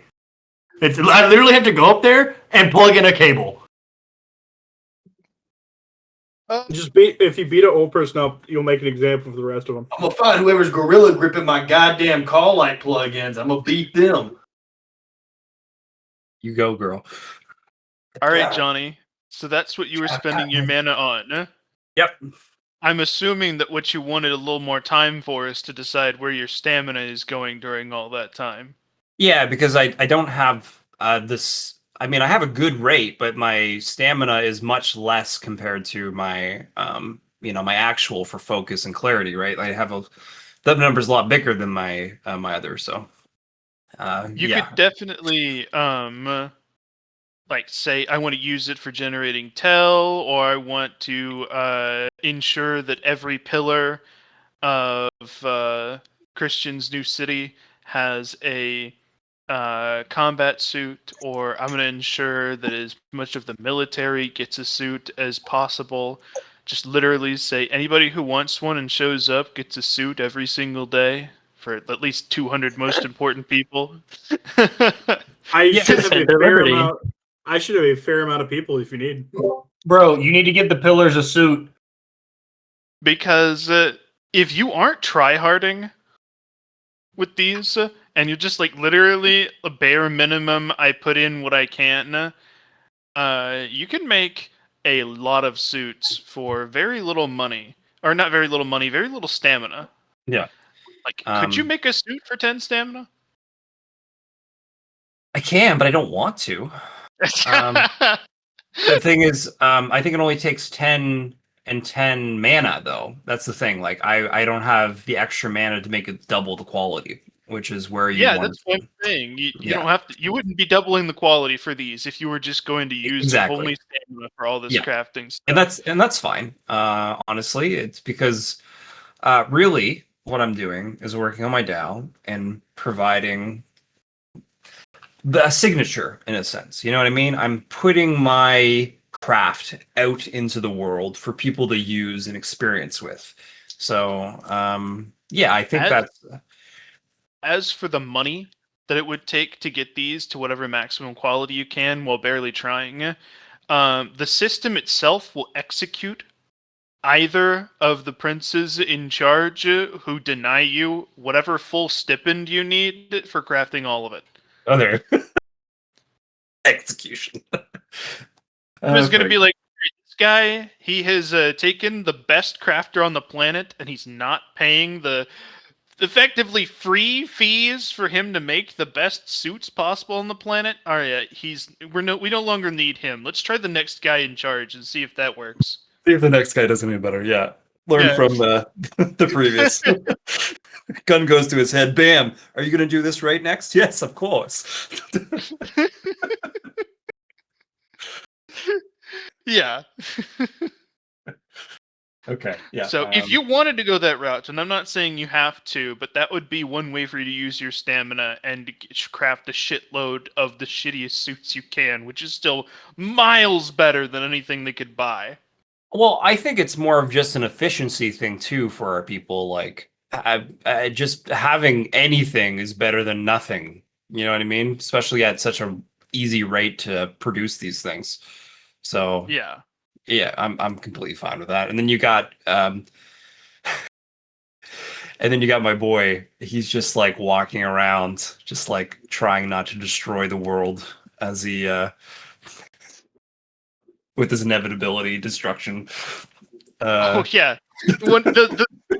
Honestly, making him inactive would probably do a lot for you when you don't need him. Yeah, that's fair. Make another suit. Yeah. He's kind of a pain.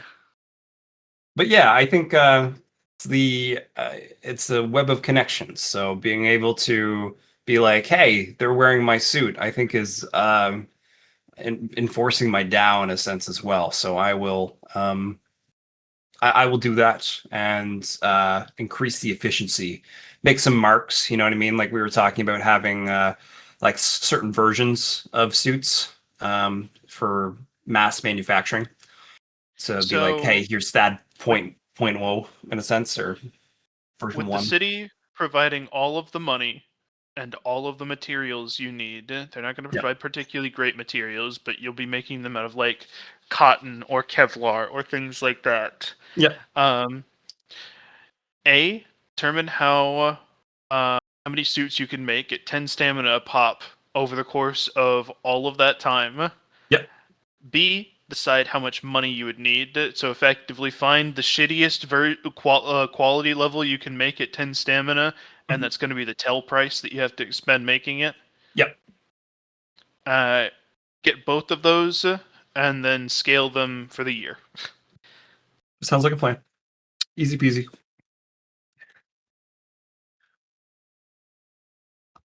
Well, I say easy peasy, but it's going to take me a little bit to get Oh, together.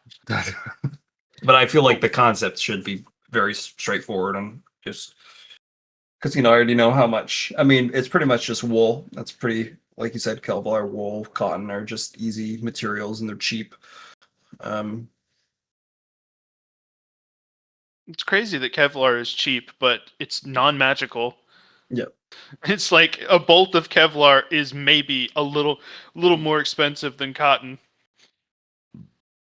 And I'm also, this is name recognition as well, in a sense, just to be able to kind of put it Have a out there. load of any cloth suits. Yeah.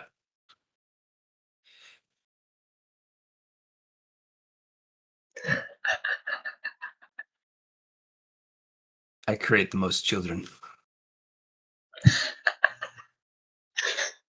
I'm going to hope that you can't make an ego with a 10 stamina barely trying attempt, but I could be wrong. I'm pretty sure I can.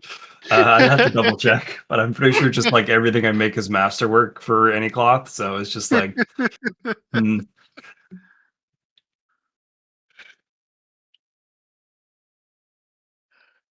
Okay. With that, Jared, do you wanna go next? All right. At this point, now that you do have some actual stuff to work on, I will allow you to Pass the time. pass the baton. Okay. Well, thank you, John. I think we are making progress. I just did go a year pretty much, so that's good progress. It's great progress, and Yeah. you have a good feeling about what using mana asterisk on your Dow is going to do for you. These guys here. I'm just gonna use normal mana to get my Dow going. I mean, yeah, dude. If only they had waited on you to invent the next tier of energy usage before locking in their capabilities, dude. No one else thought of the idea. Is Bubba gonna get Dow 2 unlocked before the tournament? Giving him narrative power 2. It's very possible. Nice. Just gotta go the extra mile. He's some gotta cultivation be needs, better. Just gotta be better. That's really all it is. All right, And Jared. I was told no one money to come home. So Robin, after doing all that bullshit with Hendrik, Mhm. she's gonna think about what she's gonna think back upon basically the last day. She's gonna be like, wait a minute. The idea that Grandiose had is a skill that lets me infiltrate the system and potentially do stuff with it right off the get-go. I don't know why I didn't just make my entire DAO that, because that was going to be my goal. I expected it to take a long time. So actually, I'm going to addendum that A system to the system. It shouldn't be that big of a problem. It's not really that big of a change. As you make this decision, you feel the thought come across you. This could be a bad plan. This could be a bad plan. I'm ouching it in advance. It's not something that you can casually do. It's self-harm. Self-harm for the good of you, like going out and ripping your muscles to pieces with a workout, at least you hope. But this definitely is not something that you can do accidentally, so I'm going to need a confirmation that you are breaking your Dow over your knee in order to reforge it.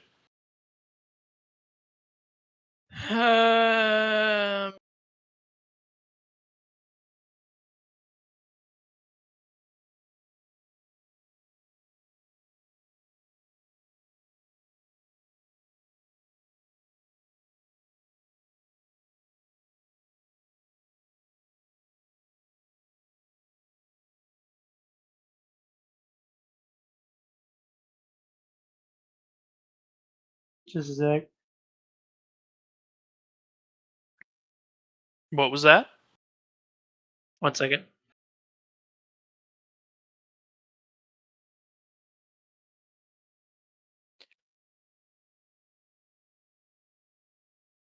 Ugh.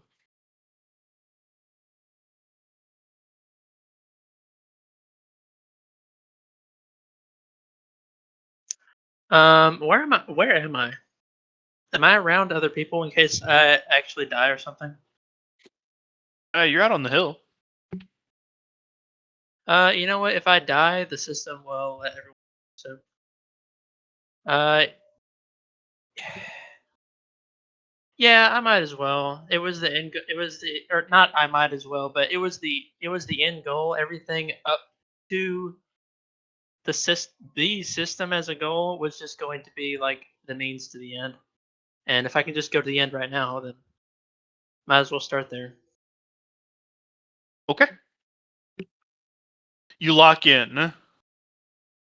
You make the decision.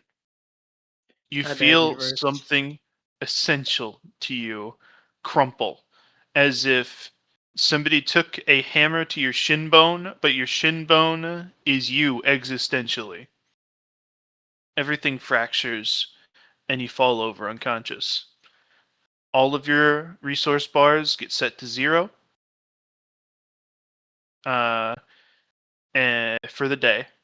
So, and it will take 3 days before they will start regenerating again. You will have a honestly not too bad 1000 mana condition of bruised existence, and you will be at 90% mana filled towards your 1 million mana to declare again. Oh yeah, that is not too bad. I mean, I'm sure it was like super painful. Oh, it was really And super painful, but this is like I said, the perfect time to do it. Imagine how bad it would be if this had happened like 5 years from now. yeah, I'd have a lot of stuff built on top of it.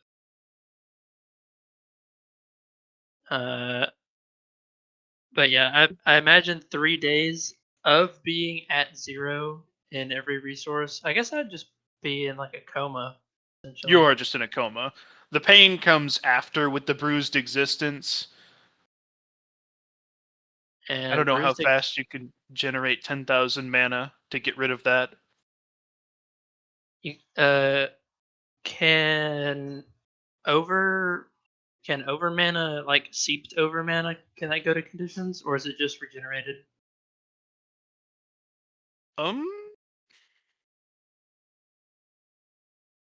I feel like I've made a ruling on whether or not Seep can turn into over resource before. I feel like it was no. I feel like it was no. 26 to 28. Bilma.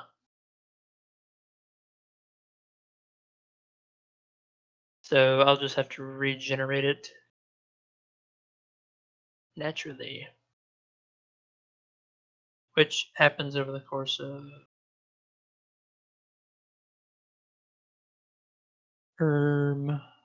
I struggle to believe it would be more than like a week. 1000 mana. If I don't spend any mana for like a day and a half, it's good. It's 10k for the condition. Oh, 10k. Yeah.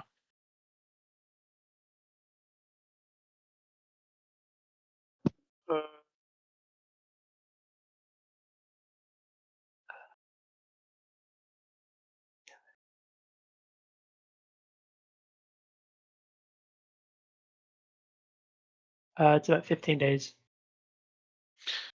So I'm guessing that's because you don't have a lot of mana regeneration investment, because you mostly rely on seeping your way up to mana regen cap every day. Well, I have 790 mana and I have 710 mana regen, which is pretty not bad, but I don't have any like boosters like meditation or mute or anything like that. Yeah. those would help out a lot. What you end up doing is you wake up with a bruised existence and you're like, this is going to take 10 days to heal, Jesus Christ. You find that you were kept in the care of the best healer on your planet currently, which is one of Atlas's pillars. Have you seen the image of Atlas's pillars yet that we made for them? Yeah, I've seen it. Then you know it is the woman in white. You are being kept under her care as one of the 6 most important people on the planet. She tells you that she can get you back on your feet in 2 days. One of the reasons why she can't frequently help people of high level is because they're already maximally generating resources based off their kit. But once you actually talk out your issue, that in this case your resource generation doesn't work particularly well on conditions, she has the means to just fix you. Oh, thanks. You are already starting to get benefits from having a more well-developed society, because if you were just in the woods, you'd have been fucked. Yeah, I would have been out of commission for 2 weeks unless I got an accolade or something. I guess I could have went and said, "Hey, Evan, let me see that mute accolade," but then I would have had to have asked Ren for a favor. Always a potentially interesting experience. Yeah. You're back on your feet. Month nice. 10, day 30.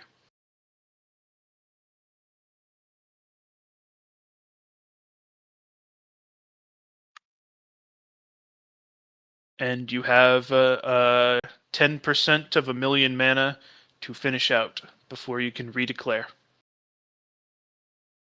All right. And the 90% out of 100%, it no matter what I change my Dow to, that would have been the setback, or is it because the change is so sort of similar? It's because the change is so sort of similar. Okay. Just checking. Sorry. Theoretically, I could do 7,900 mana a day. I'm not gonna do that. I'm gonna do probably 5,000 a day. Can I do that?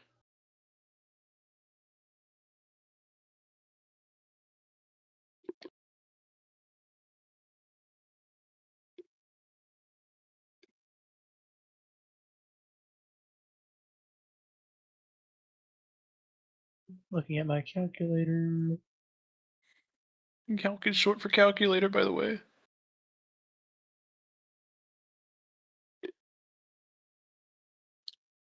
Calculator.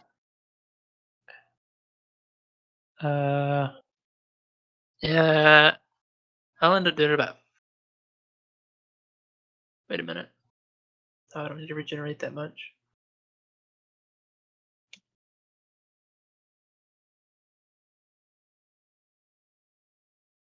Okay. I spend about 700 mana, and then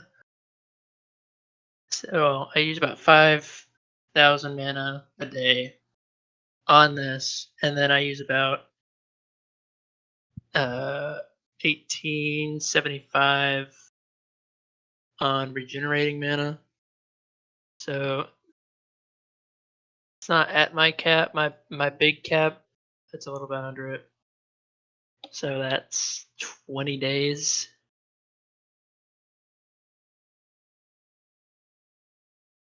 So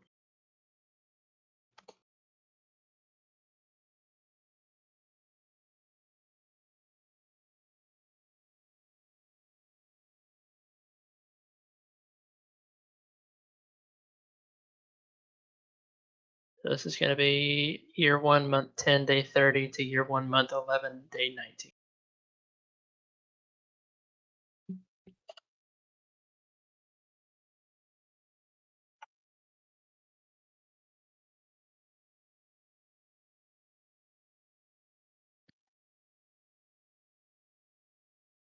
Nice. Not too bad, not too bad. And that effectively puts you back to where you were. Nice. Are there any final things you want to change? Because now that you know the price tag to change after you're in, this is the time to be ready again. Um,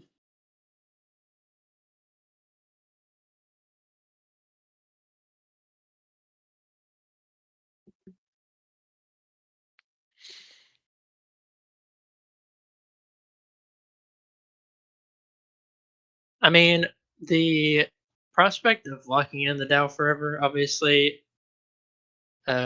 gives some anxiety as to whether it's, the exact correct wording and path and whatnot, but I kind of suffered enough making it, and I can't think of anything right now that otherwise that I would like to change. So I'm just gonna lock it in, and if something dire comes up, then I'll just die changing it again or something. All right. You lock it in. You declare it once more, and you feel it settle over yourself. It feels right to have it back. The existential bruising leading into the being healed, nothing felt wrong then until you have announced your Tao again. You realize that all of the space and time between when you had shattered it and when you had a new one, you were empty, and you had an incredible feeling of meaninglessness that was just getting edited away from your memory. Now that you're back, the whole last month or so just is a pang of what the fuck was I doing? I didn't matter as much as I matter right now, and I couldn't even understand that. Hmm. Apparently, See. is some weirdness between those who have sacrificed all that they were and then regain it later. So, it's not really actionable information for you, but it is information that you now have. Yeah, there's some universal like classification and adjustment of entities on an existential level that goes on whether or not you have a Tao, it seems. Your declaration is more subtle this time, huh? It's retreading along many of the same lines that everyone already understood and knew, but a few chords of information that slowly slinks into their brain and informs them of who and what you are have changed, regrown. You are no longer the exploiter of systems in general. You can no longer talk to someone and know at the end of the conversation exactly what you need to exploit in the system of socialization in order to take advantage of them. You never quite realized exactly how wide systems made your Tao and how thin it was because of it. It's an incredible difference in potency being able to specialize towards exactly one thing. You Yeah. feel a lot more narrative strength right now. As far as you're concerned, in terms of doing with exactly what you want to deal with, this was the right choice. You feel it in your bone. Your one bone. My bone. My bone is humming with certainty.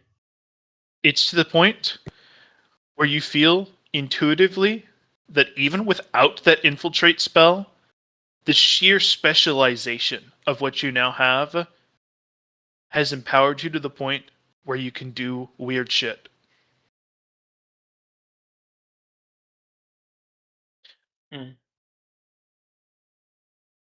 Um.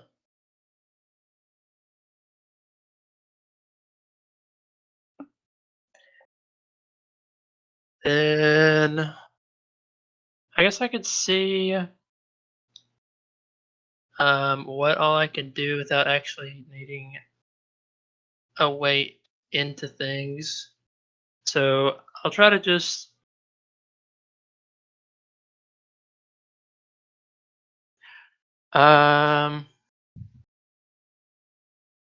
I don't have enough stats for that.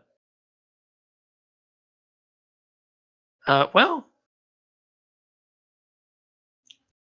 I'm sorry to all these poor trees that I keep testing stuff on. But let me try. So I have access to my character sheet, obviously. You pull up your Uh, character sheet in front of you.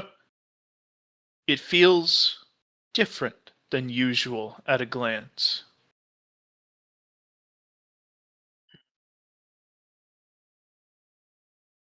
Oh, let's see.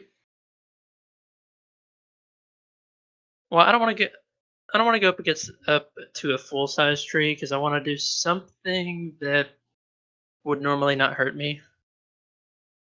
So I'm gonna go up to like a sapling or something. Not like a sapling, but like a 10-foot tall tree, something that's got like good roots on it. And I'm going to well, exploit the system to give me enough stats to pull this tree out of the ground without hurting myself. Immediately fails. You smack into a hard wall of narrative power and it just flows around it. You find something is wrong. Back. Tools at your disposal are not being used well enough to accomplish the task that you are designing. Oh, Would you okay. Would you like Also, me Jared, to? I'm back if you need somebody to test stuff on. Why don't you give me an int roll, Jared? I think I actually know what the problem is. Okay. I think in order to do that, I would need the buff skills as bones to actually increase something that I'm able to control. Should I still roll int on that? Absolutely, please. I'm begging you. Okay. Okay, I'll roll int because I'm not smart enough in real life. Play with your character sheet.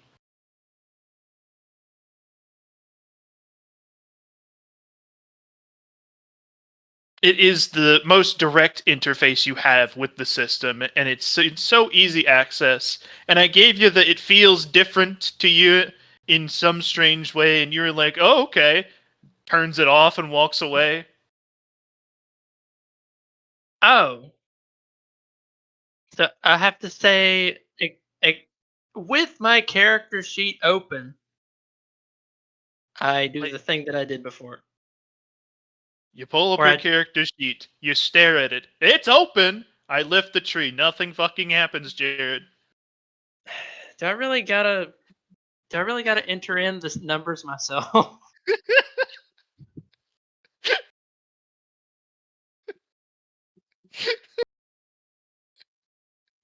Okay, gotta do- so To type in, okay, bitch boy. okay, so I open my character sheet. I see my strength and toughness are both at 60. Those are the only stats that matter regarding each other, right? You don't have strength and toughness on your character sheet. You see your overlay character sheet because that's the one you actually interact with in character. Okay. True. You pull up the Excel sheet I made you. Correct. Yeah. Pretty much that.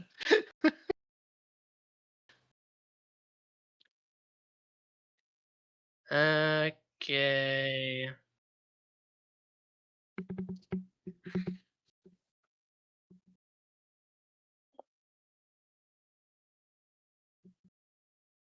We're gonna go for another hour and half, maybe. Or what are you thinking, John?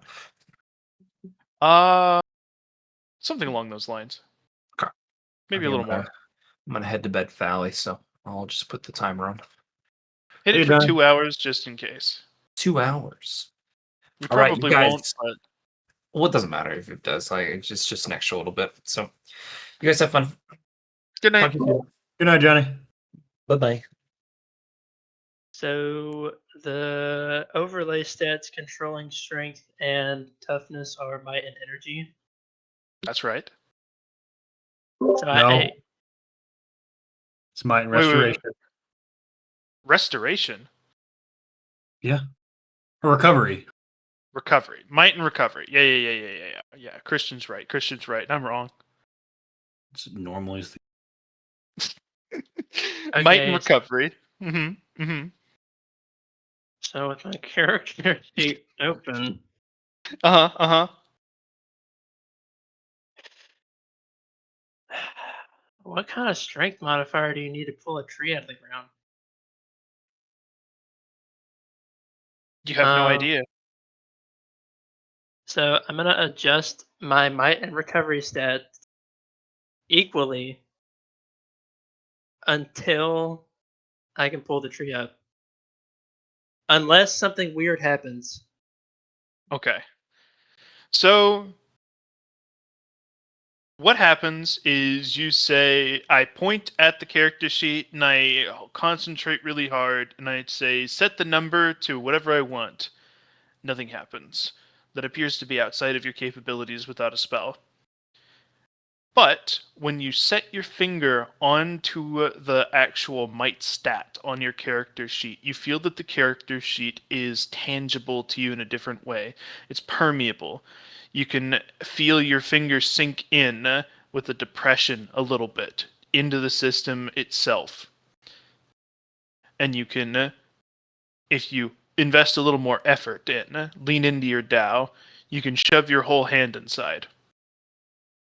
This is not as specific as a coder taking a look at a free form and just inputting whatever cheat codes they want. You get your hand gunked up in there. You are manipulating things, yes, and you're setting things up, yes, but you need to make exploits, like saying, I temporarily convince the system that I am under a buff of this much might, by pretending that somebody has cast a spell on me to do so. It's not I directly change my stats. I am infiltrating the system by shoving my hand in through my character sheet, and I am exploiting the fact that the system will generate stats if it is convinced it needs to. Because if you just give yourself more raw stat, you're throwing off a flag. That's not an exploit. Somebody has just come in and started cheating, started editing the system. You need to convince it that this is an appropriate methodology by pulling off some bullshit, by looking for loopholes, by looking for, well, actually, somebody with memory cloak just buffed me, so obviously that's why I don't see them.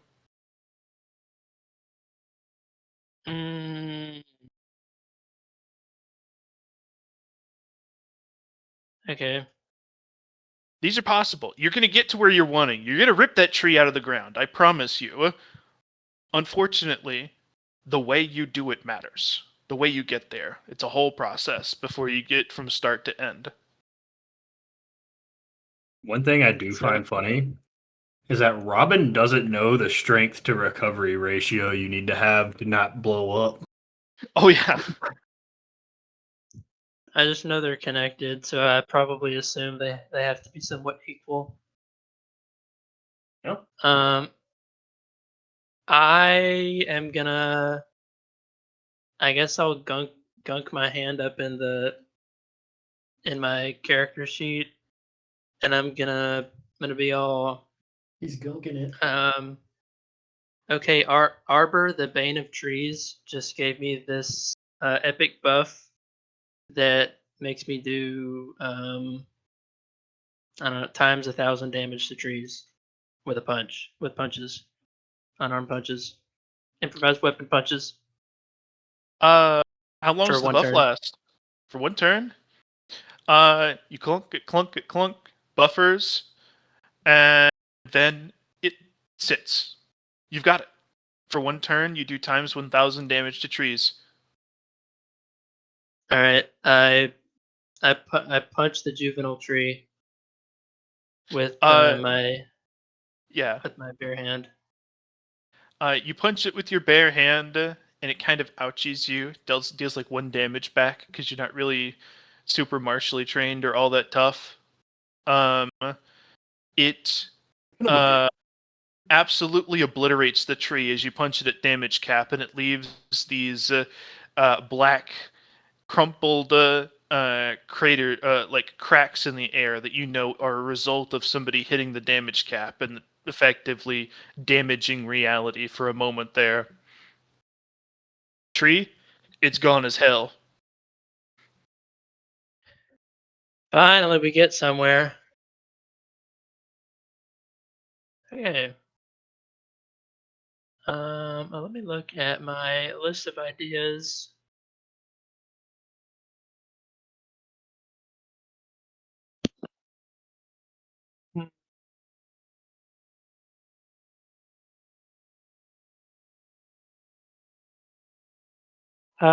Next idea. What would be? What's a very obvious looking? Okay, here's a good one. Hold on, I'm waiting for the delve charging.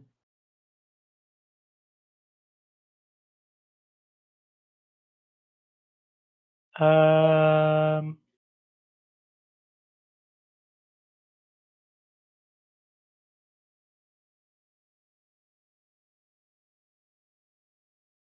So I have 2 open skill points that I haven't used. I'm gonna try to convince the system that one of them is maxed out light magic tier 0.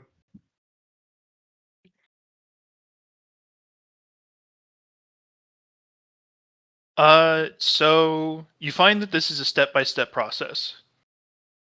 You have to find the progression tracker for skills under your character sheet. So it's literally you shove in your other hand in the character sheet. You're crawling around, moving based entirely on feel because you can't see inside. The only thing you're working off of is the conceptual senses you're giving. You're not even really working off of touch.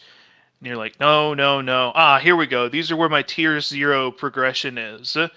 And you find the point where it's like, oh, does it track like dark skills? Like if I had trained up a tier 0 all the way and then lost the skill again, you navigate to that section. And then you find light magic. And you see a progression tracker, but there's no way to make up for the fact that it costs mana. You can literally just invest effectively, say 1,000 mana directly from your finger into tier 0 light magic to go ahead and max it out, even though you don't even have the skill from where you are, but you can't just say it's already maxed out. Can I, because when we expend mana on anything, we generate XP. Can I That's just right. go to my excess XP and just reverse it into the skill instead of mana? It takes a little while longer. By this time, you've been sitting here meddling in your sheet on this one issue for a couple of minutes. This is not an in combat thing that you could manage. This is a relatively slow process. you go and you find that there's no just like magical conversion meter. But you can convince the system to effectively be like, oh yeah, I have this ability on my sheet here that says I can turn excess XP back into mana. And the system has to buffer, and you get the feeling that it hitches because it doesn't like that for some reason. There's clearly things that you can tell the system you have that are going to flag a few of its subroutines as suspicious, and this one almost did. But it gives it to you, it allows it, and you effectively get to convert all the excess XP that you've had at level 19 back into mana for yourself. Most of it disappears. You just effectively refill your mana bar. Man, so all my XP from 15 to 16 is wiped out from this. Yeah. Damn. Gotta not do that again. So now I have tier 0 light magic maxed out. Yep. However, you don't have tier 0 light magic yet. That was a prerequisite. In order to get it with it maxed out, you had to max it out first. But it's still dark. So now you can just normally expend the skill point and get light magic tier 0, and you'll just start it with it maxed out. Man, I should have tried that with a skill I actually wanted.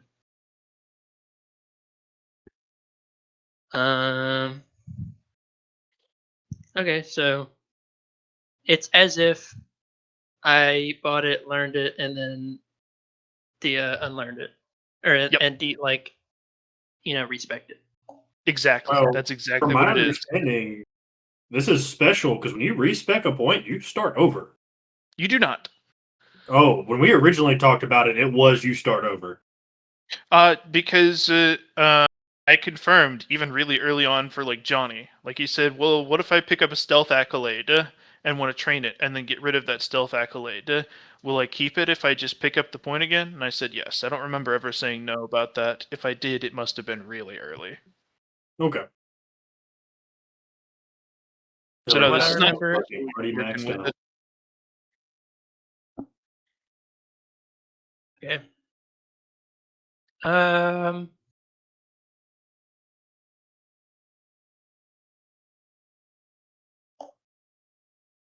Let's see.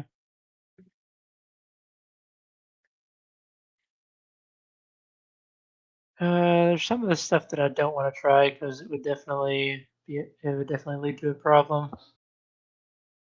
You want to fight?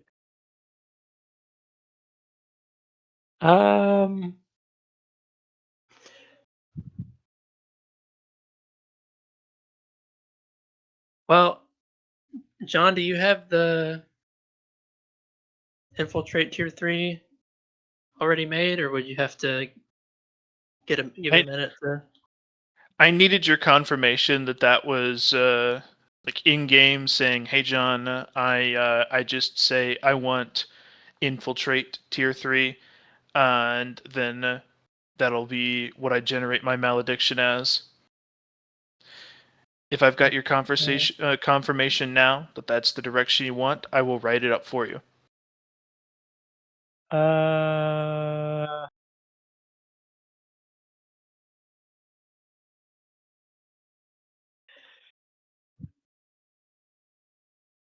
Yeah.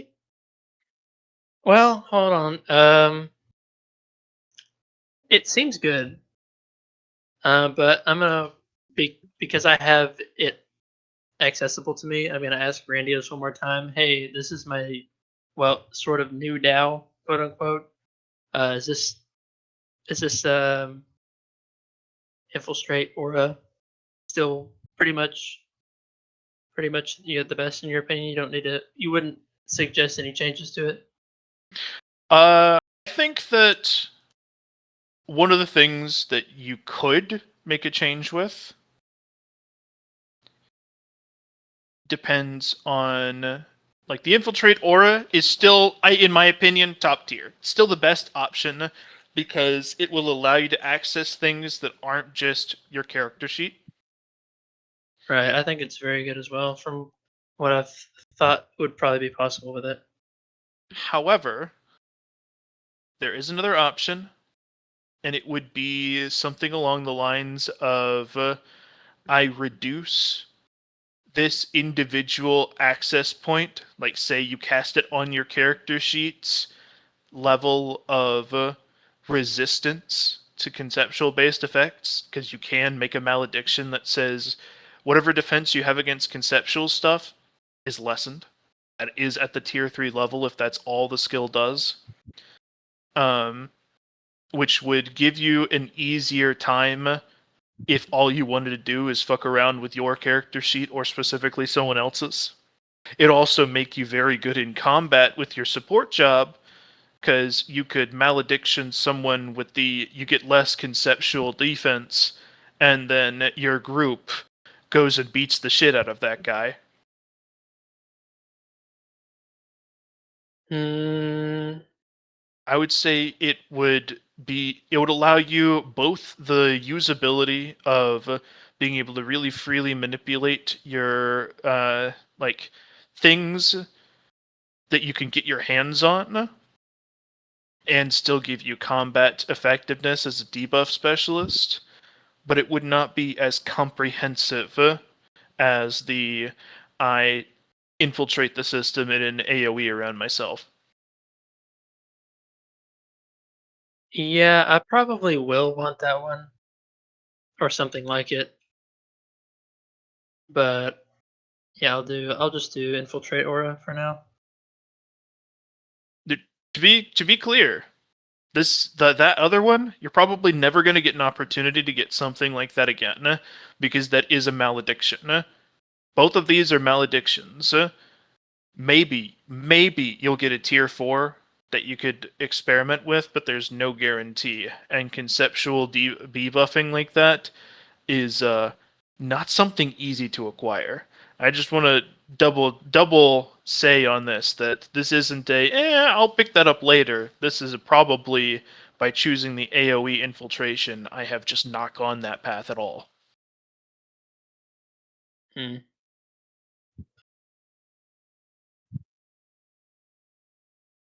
Not to say I don't still think it's the right choice, but I want you to know what you're potentially missing out on before you just lock in that decision.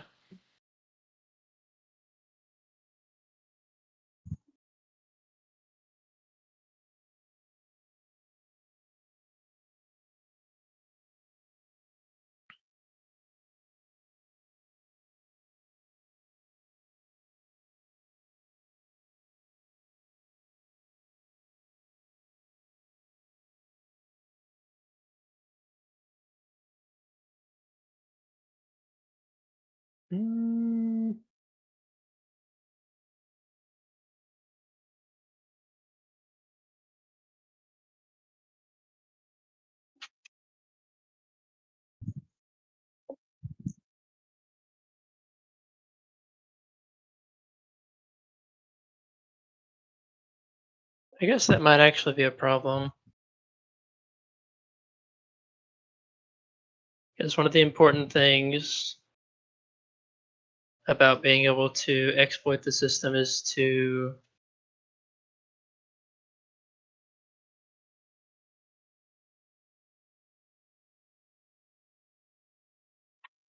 basically negate threats, which would be a pretty big problem if I am well, not necessarily impotent against them, but not. It's like trying to maledict someone with arcane resistance, and I never pick up arcane penetration. That's true.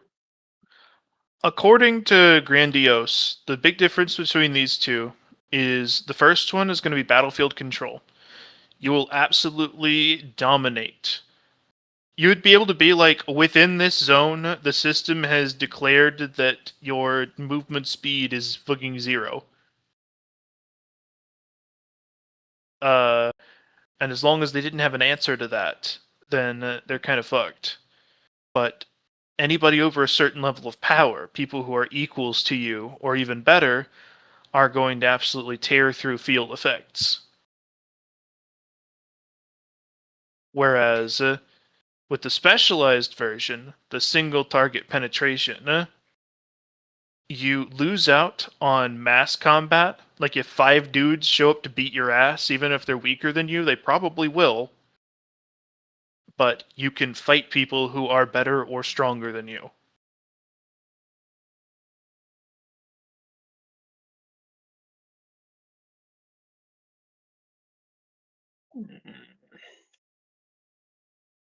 AoE also scales better. Because eventually that AoE is going to stretch out to some pretty ridiculous ranges, and you will be able to be like, this planet has this system effect. Yeah, I had some kind of fun AoE ideas, but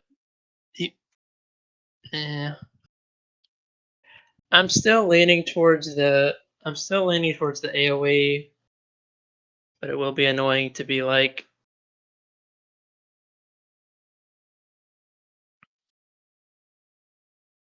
the evil eye, but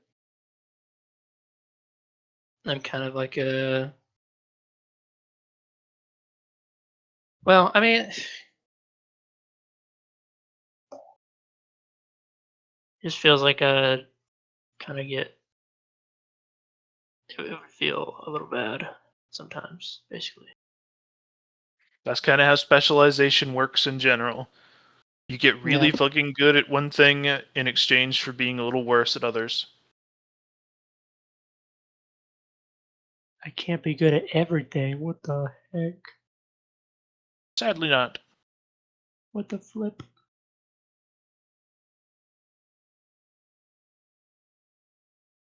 Let me see.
Hmm.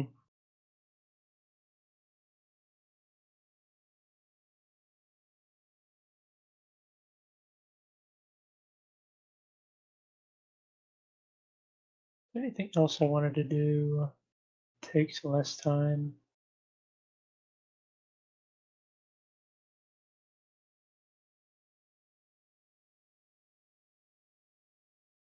I should probably do this first.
Well, out of character,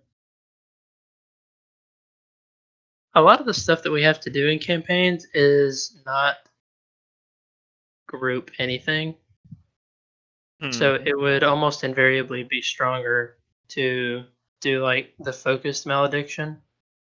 And even most of the ideas that I had were effects that, upon hearing of this proposition, would probably require this malediction to do what I would have wanted it to do. But it's one of the one of the eh,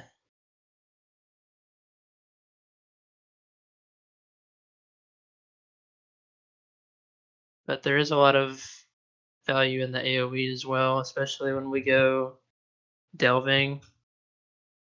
It I mean, Especially since the AoE is just AoE infiltrates the system. Huh? Like yeah. this specific, like this individual one, he's saying that you would use this on stuff that you already have an infiltration method for. Yeah. And in group combat, because you could be like anybody else who can already use conceptual stuff on him, now they can do it better. But it doesn't give you the I get to use my Dao against anything in the AoE effectively, like your first option is, because it's not an infiltration malediction. It's just a debuff. Yeah. I'll do that one. I'll do the AoE. Okie dokie. So it's going to be really simple.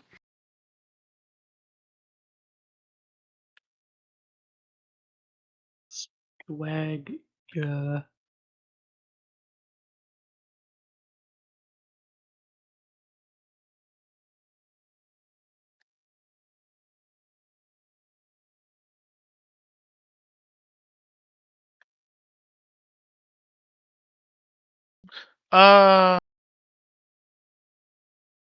there we go.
There you go.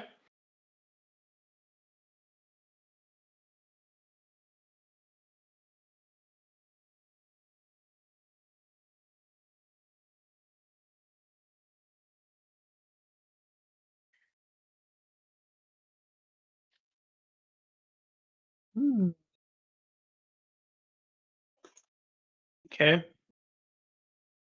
So essentially, to use to use my Dow, I can't use my hands for anything else. They have to go into my character sheet. Unless you're using this spell, yes.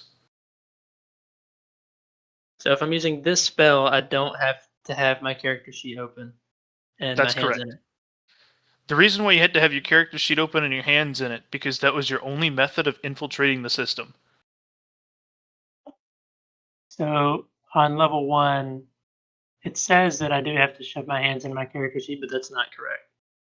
Right? As you might, and then may then exploit it as you might by shoving your hands into your character. Oh. Okay.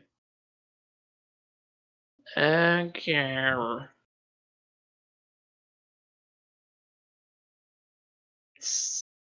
But to exploit the system in it, I can spawn the AoE wherever, but I have to be touching the AoE to change it. No, you can spawn it wherever, and then you can exploit it wherever it is.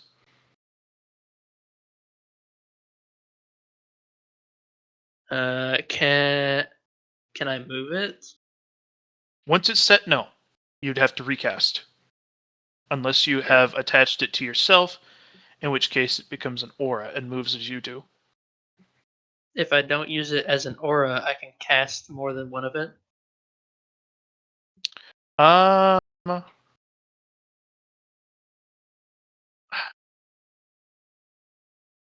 gonna actually have to say no here, I think, because otherwise you could just cast 8 of them and then maintain a completely ridiculous area.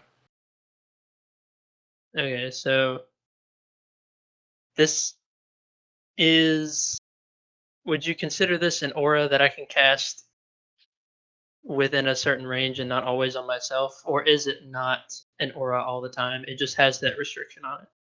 It just had. It's not an aura unless it's attached to you. Okay, so it just has the restriction, and I will nip that. Also, okay. as this is a malediction, you can set your evil eye to spawning this. So true.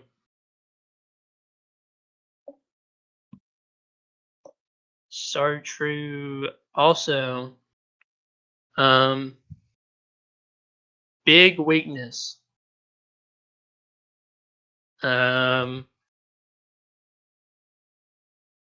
If people well, anyone with aura vision can do it, but if you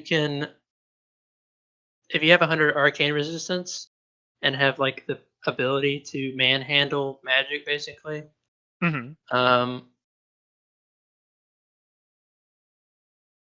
Can I actually be hurt by like Hendrik yanking my magic that I am doing passively with my eyes? It's possible. It probably wouldn't be like a significant amount of damage, but it could definitely give you a headache and maybe tank your mana just a smidge.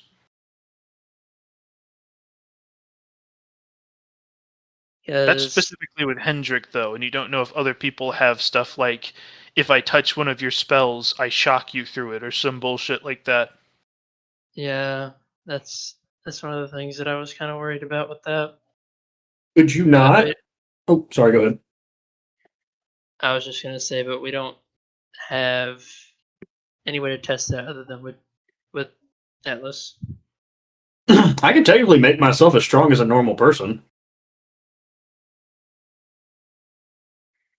I mean, we can try it.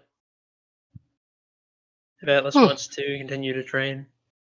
I mean, that would literally take Atlas to turn around and poke a hole in it, or try to rip it at normal person levels of strength. Well, that's not true. I have already confirmed that Atlas could like yank at it or rip at it, and it would cause you a headache. You don't have to test it out with him. I'm saying that that's the most he could do to you. Okay. One thing you could do, Jared, and this is just my initial thought, since you have so much administrative control, and technically the border of the aura itself is also a part of your domain, you could technically hide it.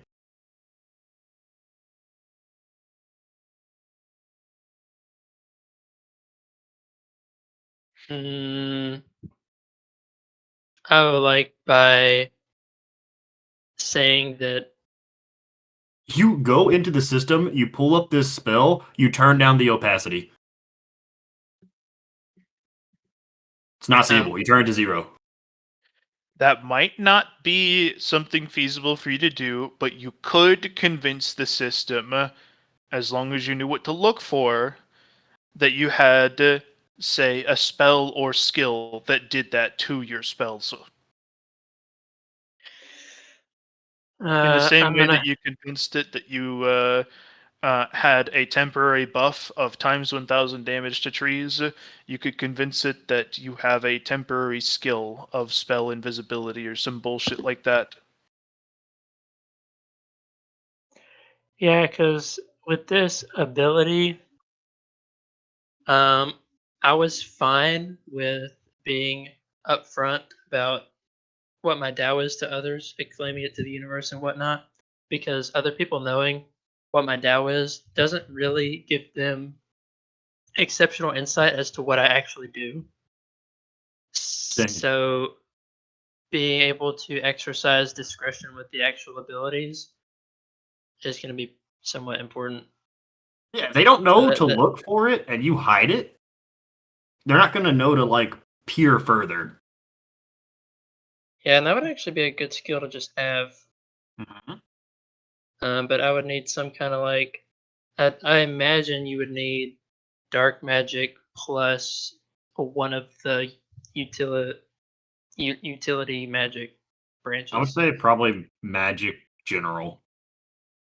Wherever Uh, thing is. you could also potentially get it by going down one of the stealth lines. That's true. Magic plus stealth plus something. But it'd Yeah. be definitely tier 2 that you would need of both of them. It'd take a lot of skills. It would take at least 9 skill points. In general, probably yes. Mm, There technically are synergy skills that you can get away with like 6. Making your spells invisible is so fucking strong. Mm. Ridiculously strong. I didn't think it'd become a synergy skill. The only reason I thought it was even fair and or balanced was because it was system mumbo jumbo through conceptual power. In general, what I've tried to say so far to Jared and how it will function is he doesn't actually have administrative control over the like bones. He doesn't have root access, but he can adjust. He can effectively convince the system that what it already has applies to him when it shouldn't. So he can't say the definition of a sword skill is actually different. Instead, it applies to axes. But he could probably convince the system that he had swords 100. Oh yeah, no, I get that. But I'm just more talking about the fucking that just being a baseline fucking synergy skill. That's fucking crazy. Skill for Yeah. a shitload of stuff. uh, Question, Jared, because we're coming to the end of your turn. Can I assume that you're going to keep your evil eye passive on infiltration, jurisdiction, aura variation as just like if you don't say otherwise, that's what you're keeping up?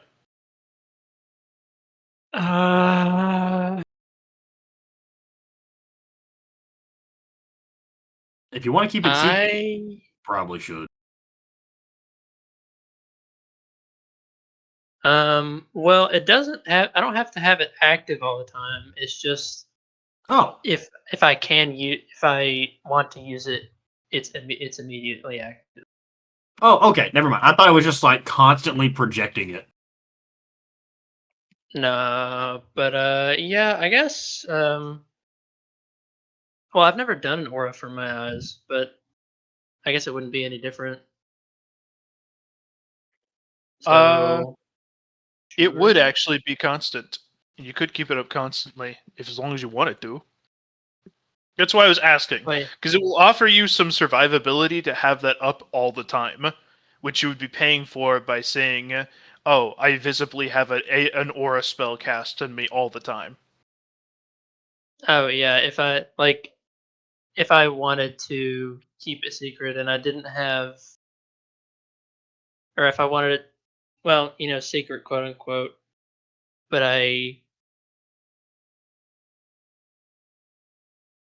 it's an option for me to have it up all the time, or Mhm. not have it up all the time. I'm gonna be So, honest yeah. with you. With it sounding like this doesn't drain your mana at all. No, it's Um, actually quite expensive if I'm actually casting it, but anything that I cast from my eyes does not cost mana.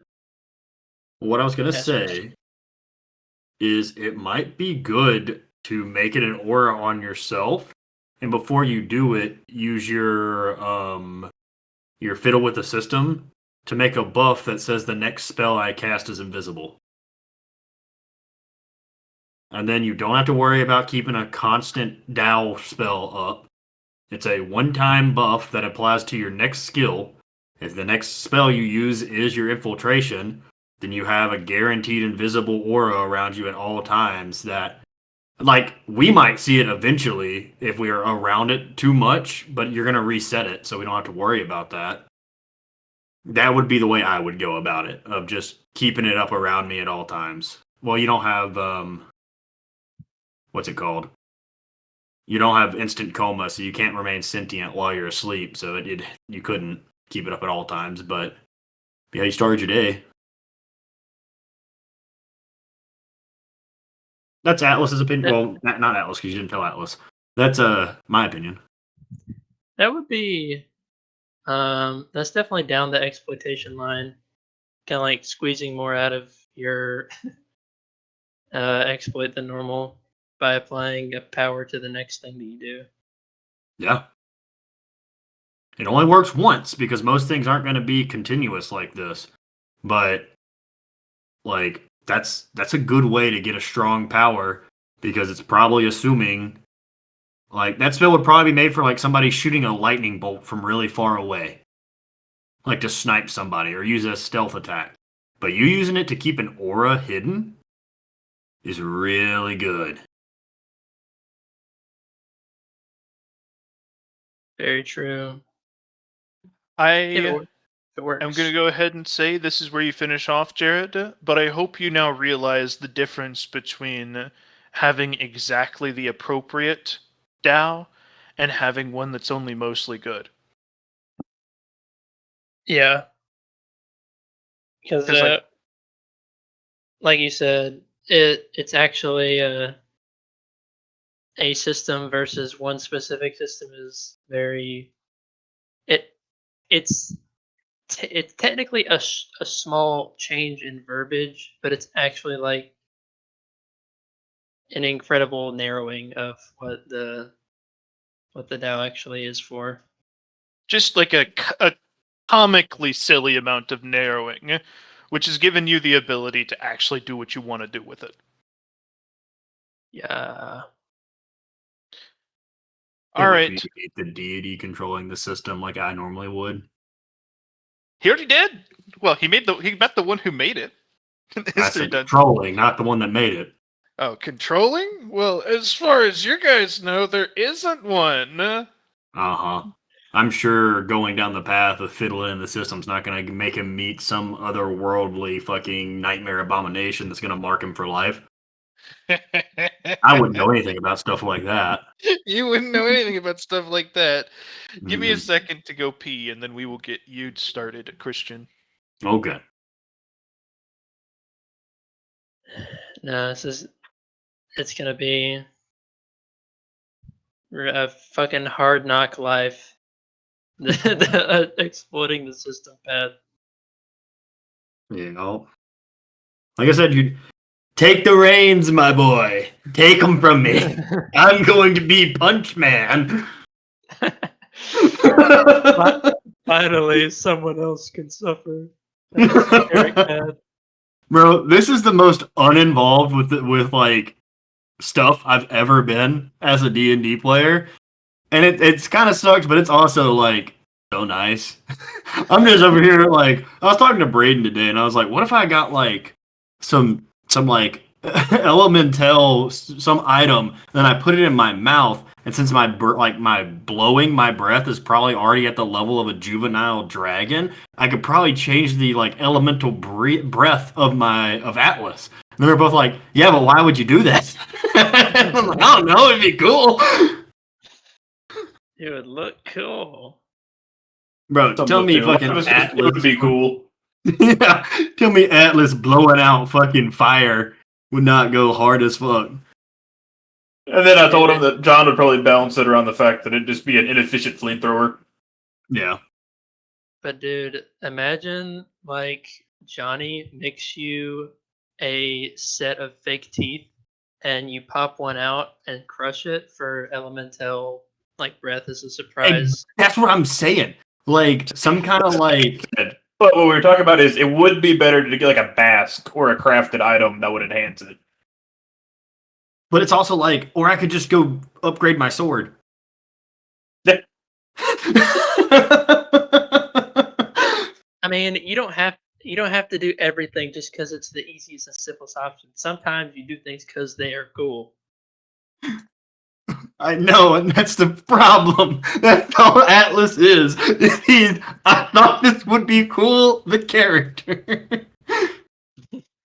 And his Tao is, I'm strong. His purpose is I'm strong. His name is I'm strong. What's up, guys? Now that John's back, I've been waiting. To start my turn, John, I've made my own map for when it's my turn to play. Whoa! I want to make my own map. It's my turn to play. Atlas's field. Atlas and The the field wheat. of wheat.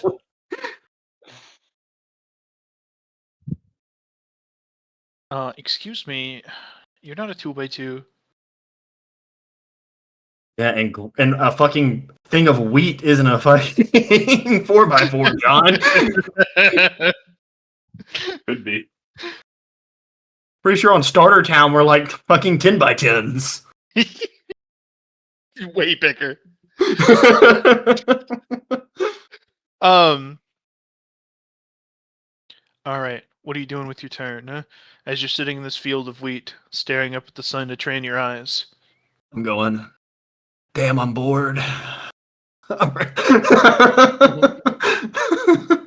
So there's a couple of things I could do, John. Okay. The one I want to do the most, which I'm probably not going to do, is jump up 2 fucking tiles and get 2 tier 3s. Mm-hmm. Mm-hmm. That's what I want to do. Mm-hmm. Probably not gonna do that. That's probably a bad idea. Another thing that we were thinking, me and Braden were talking about, and it has absolutely zero value to me, but it's cool, is seeing if I can't get basically a powder or like a crushable orb that is elementally attuned. Because I'm imagining right now, if I use my Tao and blow, that's akin to like a juvenile dragon breath, right? Like a wind Probably. dragon. Probably a little better, honestly. Okay. So let's say I got this little fire candy I was talking about, and I crush it in my teeth and then blow really hard. Would I maybe be able to turn my air dragon breath into like a fire dragon breath? It wouldn't elementally charge the whole thing, but to any meaningful capacity, no.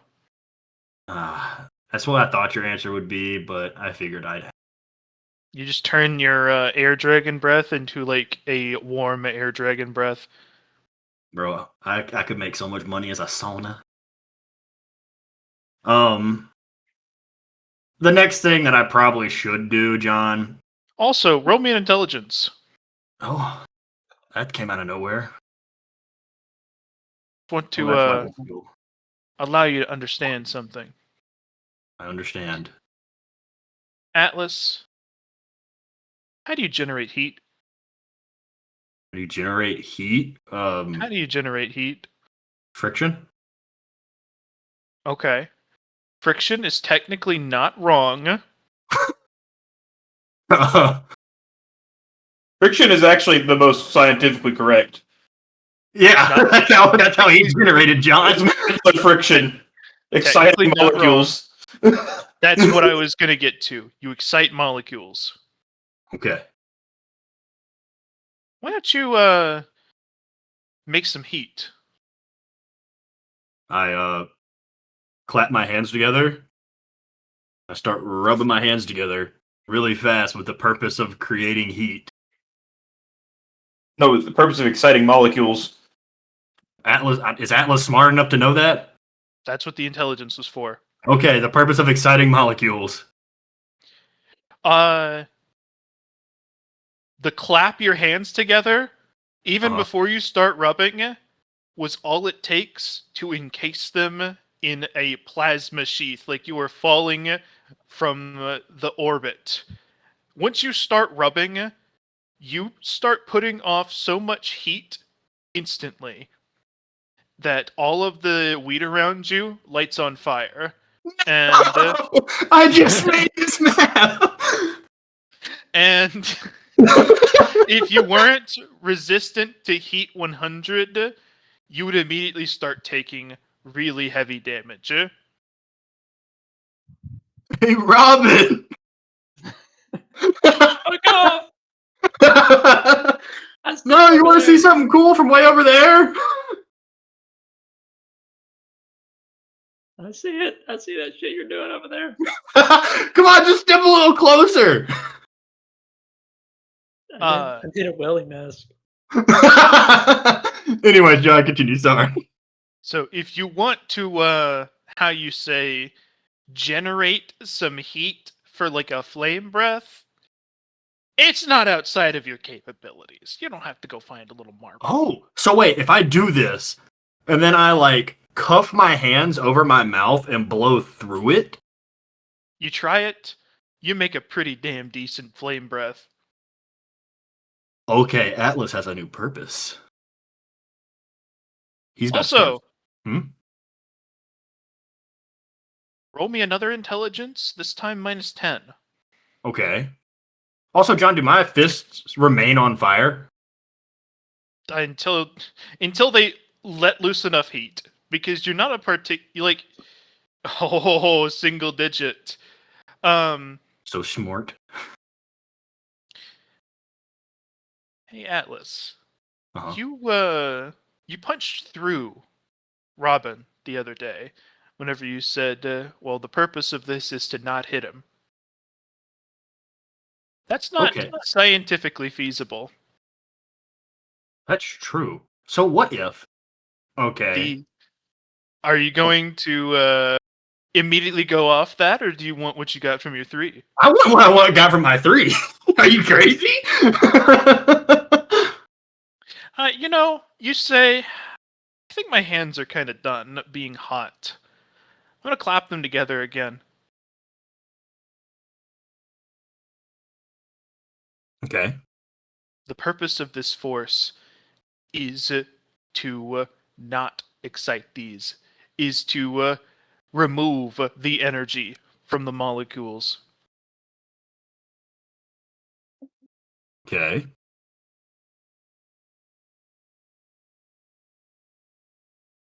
So do I freeze everything around me? You slap your hands together and you start rubbing it like you're generating friction. But instead of making heat, in sheer defiance of pure physics, by sheer muscle mass, you are squeezing together so hard with your body. Remember, that's your limitation. You can only do this with your body. Uh-huh. All of the heat around you snuffs out. The wheat stops being on fire. Your hands are covered in a film of ice as the water vapor in the air freezes, and you let out like a huff of foggy air. Oh. Atlas is going to stop, look over at Robin, look at his hands. He's going to raise them at Robin. I'm the fucking Avatar!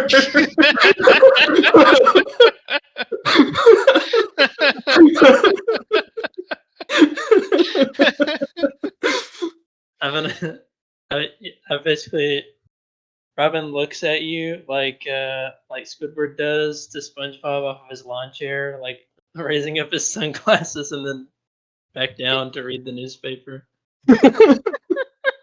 So, John, this gives me an idea. Okay. So it's limited to my body, but that doesn't mean that it's limited to me having to literally rub my hands together. That was just to see that it works. I want to throw a punch. Or no, not throw a punch. I want to basically swing my arm down to the side for the purpose to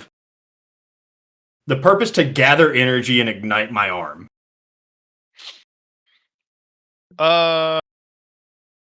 So you swing your arm to the side as hard as you can, and you were thinking to yourself, okay, usually, like, I've gotten used to the fact that when I move, there's a shockwave of energy. Like, you were expecting all the wheat to move in that direction. You were expecting, like, the trees to shake.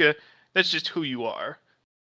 Instead, you swing your arm to the side, and it's like a kid swinging their arm really fast, where there's just no feedback.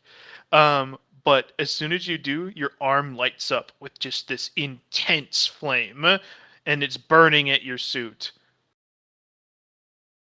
I'm going to take my left arm, and I'm going to... Actually, let me look at my combo sheet list. Wait, John! I'm going to do the weight of the world. I don't know what that is. That's my signature skill.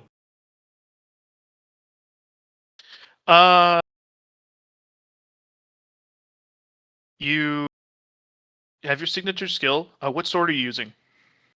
My arm. Because I have Physical General Tier 3, and right now there's a Swords Passes on it, so it should still count as a sword. You find yourself in a brief argument with system mechanics, which is a really weird experience for you. You actually are like, you find yourself teleported into a mental space, and it's just like, yeah, nuh-uh, yeah, nuh-uh.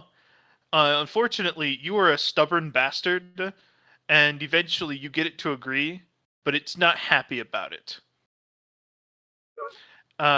You get the feeling that this might not be something you could pull off forever, with even a slight change, but for this one encounter, it works. Well, I'm just going to say, my argument would be, Tier 2 Physical General. Choose 4 weapon types. All active skills from them will work with any. So all active skills learned from any of those 4 types now function Its with any argument- of the selected types. Its argument is that the weight of the world is not system approved.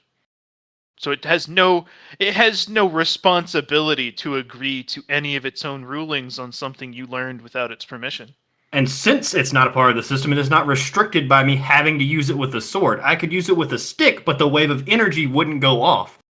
So since it's not in the system, it doesn't matter what I use it with. I can make the motion with whatever I want, and the fact is I have just created fire on my arm, and now I'm going to do the motion. It gives you a squint, gives you a question mark. You leave the mental space and you swing your arm down. Does the arc work? Like, I understand, like, it probably won't go as far, because I just have my arm encased in fire. It doesn't work even in the slightest, because one of the prerequisites for your whole martial art was having the ability to have a weapon that could convert your kinetic swing into a magical discharge.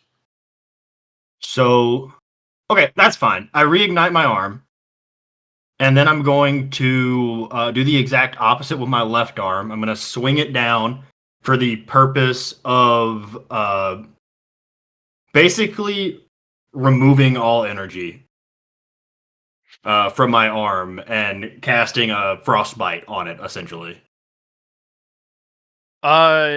You get a bad vibe with that specific wording. Okay, don't do that. Your heart starts pumping, your eyes go wide, your survival instinct kicks in, and you say, "Shit! I almost did a bad." Okay, so you know what, John? Like you said, this doesn't make sense. I don't have to fucking make sense of it. I swing my arm down to the left with the purpose of encasing it in ice. There's a little hullabaloo it goes through, but it seems to work. Well, look at my fists. I got fire and ice. And John, I'm going to do that like lean down side double punch in front of me.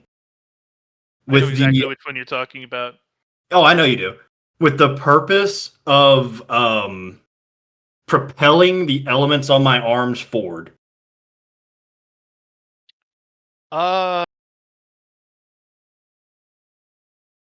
You get a little bit of wiggle room pushback, just like what elements? Da-da-da-da-da-da.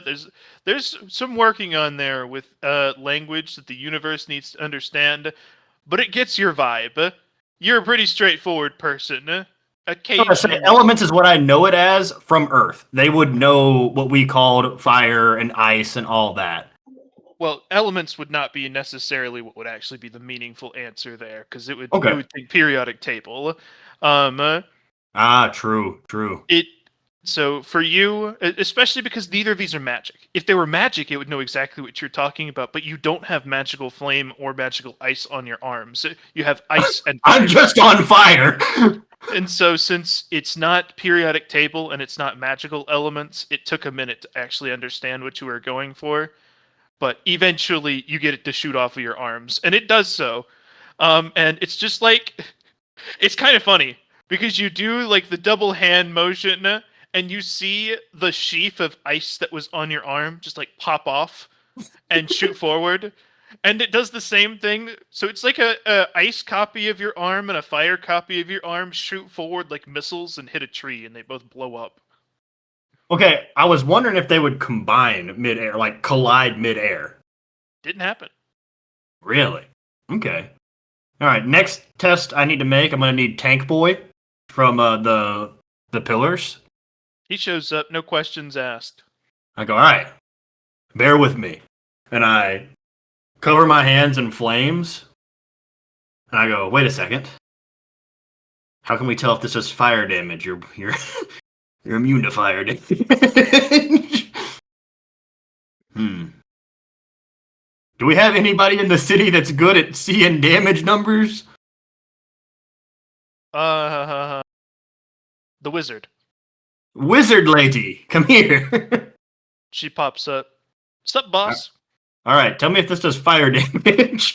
As I rear back and just normal punch the tank. I'm not trying to hurt him. I'm just normal punching him. He is normal punched. His shield has a major dent. It's on fire, and he was thrown back 10 meters. So hey, you taking fire damage? The witch squints at him, looks over at you, and says, yeah, he's taking heat damage. Oh, cool, thanks. It's not heat magic.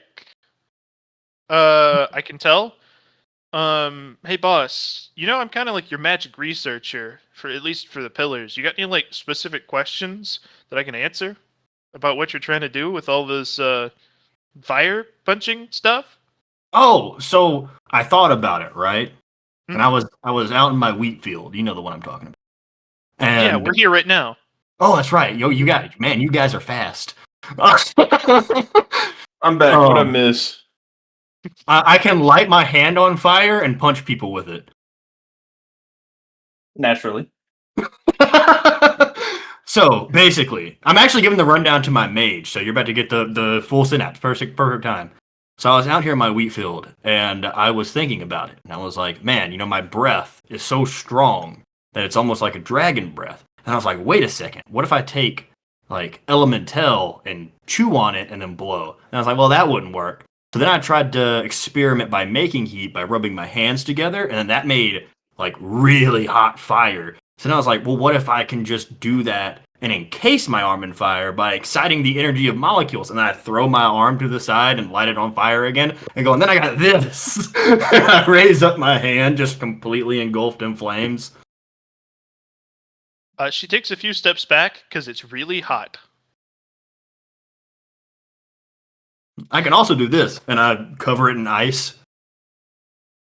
Oh, that doesn't make any sense at all. Okay. Oh, no, I can also do this, and I like extinguish it, and then I punch her without hurting her, and it goes through her head, and then it comes back. Oh, that was scary. My laugh flashed before my eyes just then. Keep you on your toes. Keeps me on my toes, boss. Alright. Alright, okay. I think I can get where this is eventually going to be going here, and I'm going to save you some trouble. Okay. As far as I can tell, with all of my magical senses working overtime, you have these two, but you don't have the context for them. I know, I understand. You are dealing with physical phenomena. The system perceives physical phenomena, like if somebody were just stick their hand in a fire, as a specific damage type, because damage typing is a system decision. Mhm. Like, there's no such thing as fire mana. Or Yes, no, I've learned that with my sword. Yeah, there's no such thing. It's just that the system has decided on the specific types of elements that it acknowledges. And so if you stick your hand into a fire, it says, oh, damage is being taken. Calculating. What damage type should I say this as? We'll call it heat. And then it runs through your resistances and all of that stuff from then on. But that doesn't mean that you can combine them, unfortunately. So if you were to take fire in your right hand and the ice in your left hand and slap them together really quick, you'd get an explosion, but it wouldn't be a steam subtype explosion. I figured as much. I'm just making like, if I could grab lightning, it's not arcane. Well, I guess it'd be still arcane damage, but it's not like mana. I'm just actually grabbing lightning. Yeah. Hmm. I just wanted to make that clear for you to save you some time and energy. So you are generating normal physical phenomena, and it will be judged as certain damage types if you hit somebody with it, but it won't. It's not magic, Yeah. which is weird.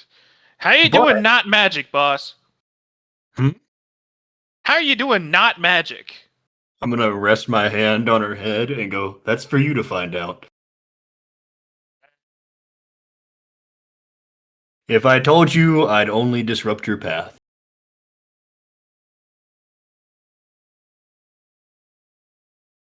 You have disappointed the away. big titty mage girl. Then I land back because this is my wheat field. You'll figure it out. You're smart. Well, then again, I don't know if being smart will cause you bumps or not. Maybe. I don't know. I'm not a I ghoul. really love that the natural inclination of actually talking about conceptual power feels very similar in universe to how high level powers and concepts in like media will come across, because you just find some guy and he talks to you and he sounds like he's just making up nonsense. Like, what the fuck are you talking about? It's just doesn't being make any- secretive. You don't want to tell me how to make fire with my hand. And I have managed to arrange for a in-universe reason that all of that nonsense actually makes sense. Because legitimately, if I were to explain it to you, I might fuck you up. You'll figure it out. You got it. For right now, you just need to worry about getting a name. She says that her current plan for getting a name is she wants to utilize her ability to control all elements to generate a nuclear energy. Oh, good heavens. She says, I'm going to be the first. I'm going to be. Hey, have you heard the phrase, I am atomic? That's my goal. Pause. So let me tell you a little story, and I'm going to describe in great detail the time I shit my intestines out of my asshole. At the end of it, she's like, okay, that was super disturbing, and I had to gag a couple of times. What was the purpose of that story? I'll just be careful. Oh, okay. I can do that.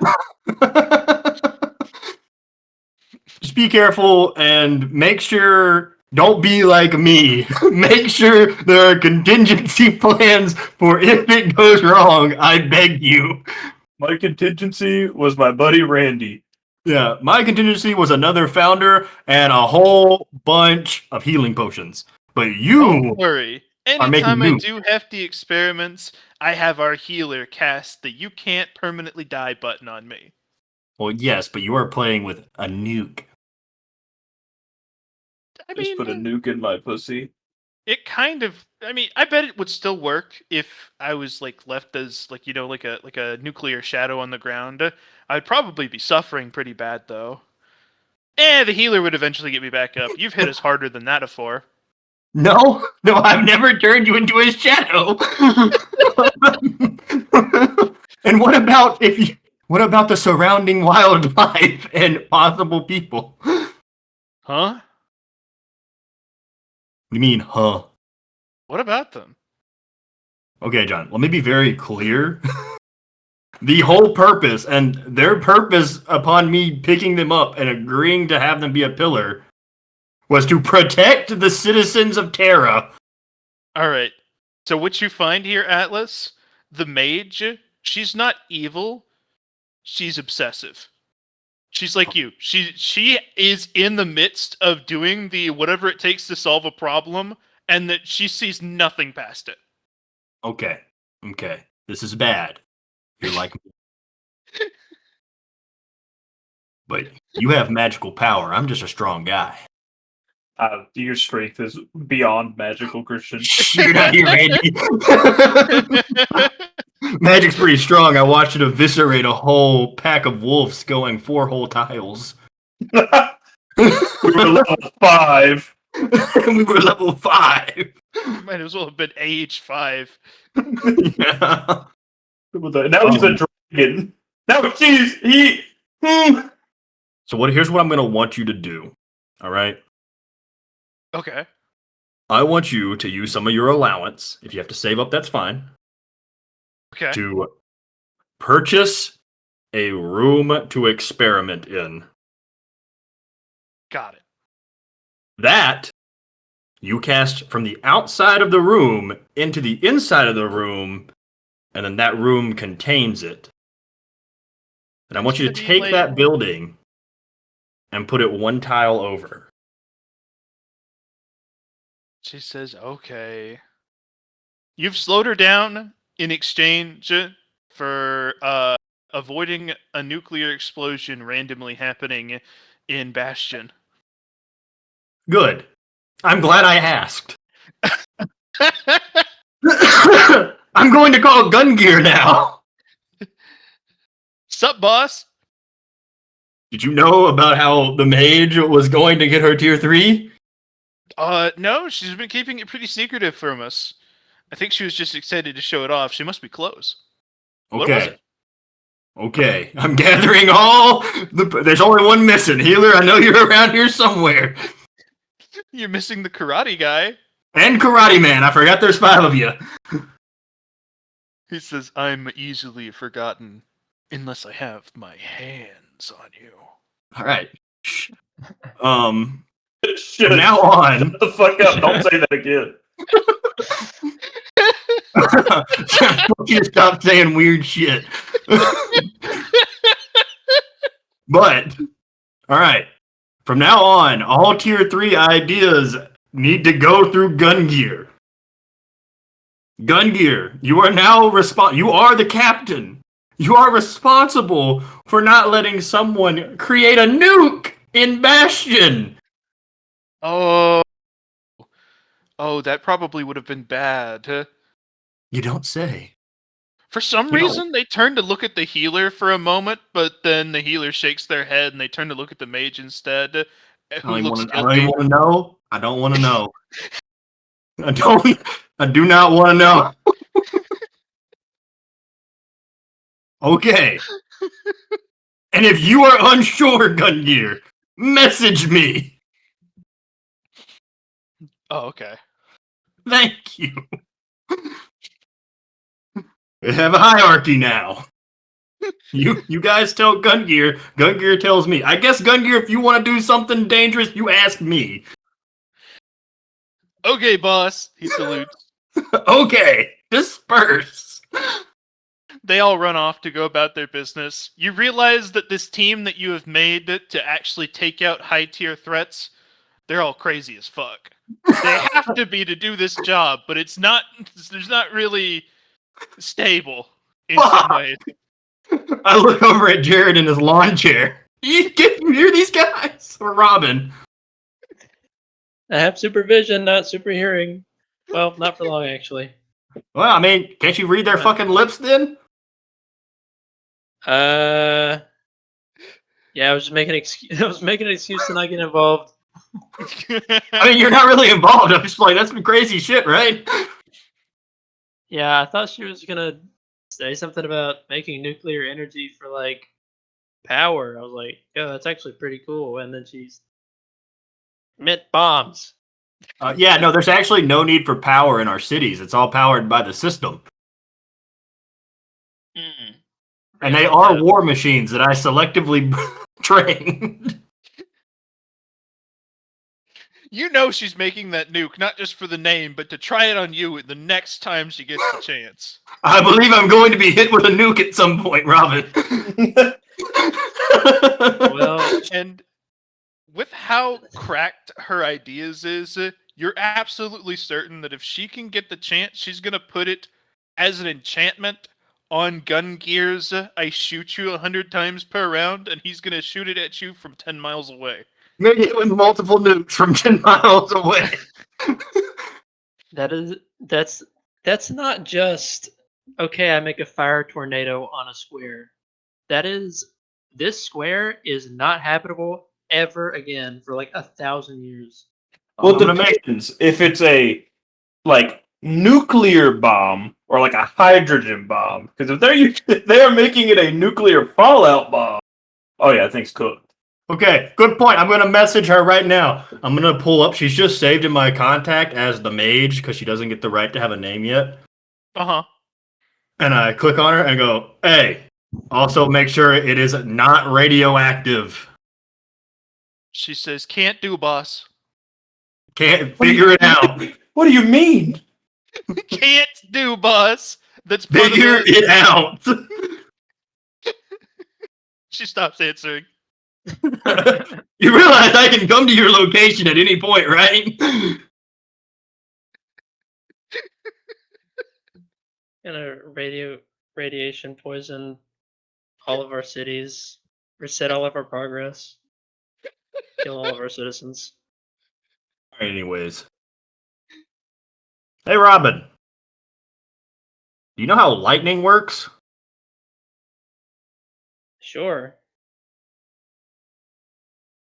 You know, I guess I don't really need to know. You Well, need to you know what? enough. It'd probably be helpful. Oh, you want me to tell you? That would be nice. Oh, it's like electronic energy zapping from one place to the next. Electronic energy zapping from one place to a next. Okay, I think I got it. I'm going to rotate my arms in opposite directions to try to make opposing electronic fields on either arm. You know, that from how dog shit of an explanation from Robin you just got, that is a shockingly good direction. Like, you took what is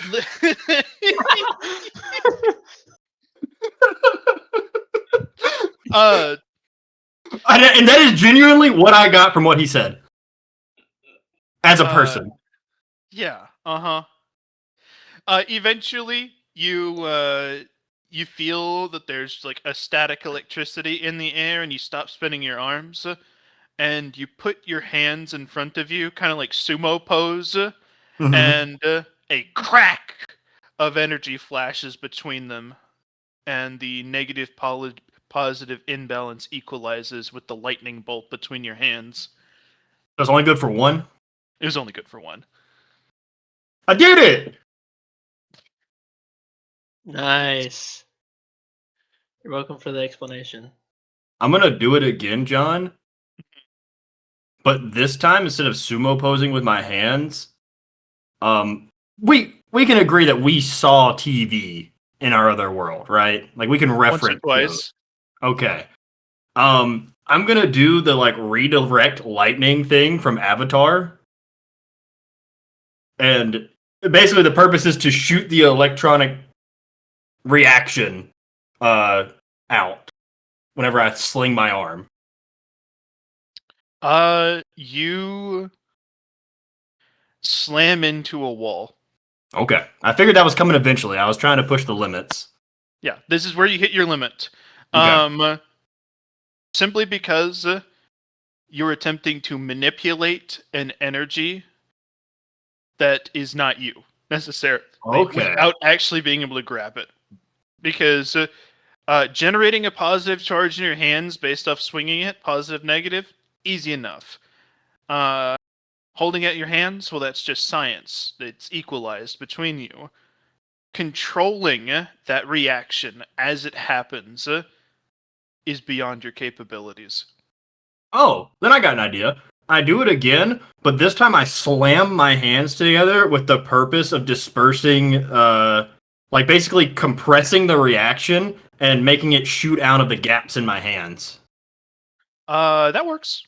You effectively Cool. get an AoE lightning blast for a couple meters around you. It's not super Yeah. expansive. Dude, you should like shimmy to generate like a bunch of electric signals in your nervous system and then shoot it out of your finger. It's like a shock. Yeah, it's like rubbing your socks on a carpet, except it's your innards. John, I like kind of bend down a little bit with like one hand like open next to my face, the other one like almost like there's a revolver on my hip in that like squatted down running man position. Mm-hmm. And I start shuffling my feet like I did as a kid on a carpet for the purpose of generating a shock. So you find that just rubbing your feet on the ground isn't sufficient. Okay. You would need to be in an actual position, like I have wool socks on rubbing against a carpet, or I rub a balloon against my hair. It's an interaction between materials, not just building up friction, that actually dictates that shock. Yeah. Okay. I mean, electrons have electricity. Electrons have electricity. I'm gonna. They got energy. They are what electricity is. All right. Electrons have electricity. Quotes channel. Crazy. So I'm gonna just start, for lack of a better word, vibrating to just try to collect as many electrons as I can. So you find yourself in a position where you think that it is feasible for you to apply your strength to this, but you've run into the limits of your comprehension capabilities. Usually, you don't have to know very much about what you're doing, but you've hit the I don't know even a little bit about what I'm doing stage, and there's Correct. nothing for you to grasp onto. So you try this, and you get the feeling that something weird is happening, but there's a lot of wasted energy. Like you're brute forcing this as hard as you can. Oh and yeah. you vibrate in position for a while until you kind of feel the hair on the back of your neck lift up. Can I realize this isn't a super dangerous shock? It's you could probably tell it's not a super dangerous I shot. flash step over next to Robin and just poke them on the nose. A little static shock pops between you. Ow. Ow. With the amount of Does the energy cat that you recoil thing. with the amount of energy you invested in that, you could have crumpled a mountain. And that's what you came out with at the end. That's the level of inefficiency you're working with, not knowing what the fuck you're doing. I don't have a trainer yet. I'm just fucking around. I don't know if the trainer would Okay, ever be like, hear it vibrate real good. I have lightning knowledge, but I guess that's magic and not like general It scientific. is. I have to go to school. And Atlas is not a school guy. All right, John. Let's see. What else? What else can we do? Well, first off, I want to like pull that 100 force resistance fucking plate out, and I want to hold it. I want to hold it and set it on like a post, and then I'm gonna do the lightning thing, and then like hold my hands to both sides of it to see if it'll shoot through it. Christian, I just gotta say something real quick. Hmm. Played eugenics, and my cleric cat got a revolver. That's it. Hell yeah! 100 force resistant plate. I mean, it hits the steel and it like conducts into the steel, and grounds itself into the ground. Okay. I'm gonna take the fire, and instead of hitting it, I'm just going to slowly press my fingers against it. It melts in your hands because it doesn't have 100 fire resistance. Okay, but it was still a pretty good piece of metal. So it seems like this is a good way for, oh, your resistance to force? I light my fucking hand on fire. I've seen fire punch. Just the fire doesn't do too much for you. The fire itself doesn't really matter. It's the fact that you can put just a completely ludicrous amount of heat into your hands by rubbing them together. Like the actual fire on your hand, at the level you're working at, it doesn't matter. It's the fact that you have energy approach, like the fact that you can spawn plasma just by waving your hand through the air. That's how hot your hands are. I see. So, like, the ice thing doesn't do anything. It's just fucking ice. It's the fact, like, the ice doesn't build up a, like, buff. It's a reset button. It's, I have stopped my hands from being hot, and now they are very cold for a minute, and they're going to equalize relatively soon. And they would be super cold, and you could, like, shove your hand in some water to get a really nice flash freeze, but they won't have the kind of DPS as my hands are as hot as the center of the sun at the moment. Okay, so my like go-to is gonna be fucking start a fight, wave both my hands down, fucking light them on fire, and raise them up and go, all right, let's fight! Pretty much. There's also nothing stopping you from just saying, all right, John, for my turn, I rub my hands together the whole time. And then next turn, I do it again. Just getting, like, super heated? They're superheated by the end of, like, one attack action. Oh. But Well, there's I don't think I nothing should do that stopping you. here, because that might melt the ground. Absolutely would. So I can become the sun. There doesn't appear to be anything stopping you from effectively infinitely generating a completely ludicrous amount of energy. Like, if you were in space and you just did this, you probably could become a miniature star just by friction generating heat for an indefinite amount of time. You'd eventually run into an upper cap of it is dissipating from you faster than you can generate it. Yeah. But with the level of strength and the power of your Tao going for you, that's a really high cap. So wait, John. With that being said, I'm not stupid enough to not understand potential and kinetic energy. Mhm. So, to start this off, because I need to ground myself, I'm going to sit, Lotus style, and I'm going to go, the purpose of my strength is to conserve energy.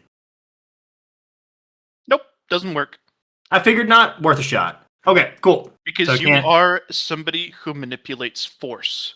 That's Strength true. for you, That's true. it's an active thing. It is, I am applying this force, and the purpose of the force I am applying is this. You can't redefine strength. You redefine the forces in the action of doing them. Gotcha. Okay, I'm starting to understand kind of how I need to use it a little bit better. Which is the whole purpose of all this. The fire thing was just a happy little accident. Yeah, just a happy little accident. You found out a unique and interesting interaction. That's really not meant to be something that you rely on at high-level combat because it's so far out of your conceptual power set. But it's a neat little, I could do this. Technically Well, speaking, you know heat what? is I can just still force. do all my conceptual stuff. Well, also my hands are on fire. It just won't be meaningful against another person who is also doing conceptual combat because the biggest thing that's going to make the difference between you two at that point is the way you apply your concepts against each other, and fire isn't something that you can then buff again. That's true. The way I'm looking at conceptual power in this game, John, is yes, it's very important, but the big thing is so if say me and Evan fought and our DAOs are kind of evenly matched, no one can really get one in, so it becomes a stamina, like a endurance test. Yeah. If I then go on the full defense with my DAO and go, I am only going to use my DAO to break through his so I can land a punch on him. Not a DAO empowered punch, just a regular fucking punch. Oh, absolutely. If you get to that point, then the bones of your characters are what starts to really matter, and that's where application comes in. And then you can be like, well, I can use my my ludicrous amount of strength to flash step towards him before he gets the chance to do anything. And he says, well, I don't have my conceptual level combat anymore because I'm dealing with your conceptual level strength, but I do have the ability to perfectly parry you and riposte you through the roof of your mouth with my spear here. And then it gets into another, like a full-out brawl that actually looks into the bones of your characters at that point. I think that's where Atlas is his strongest.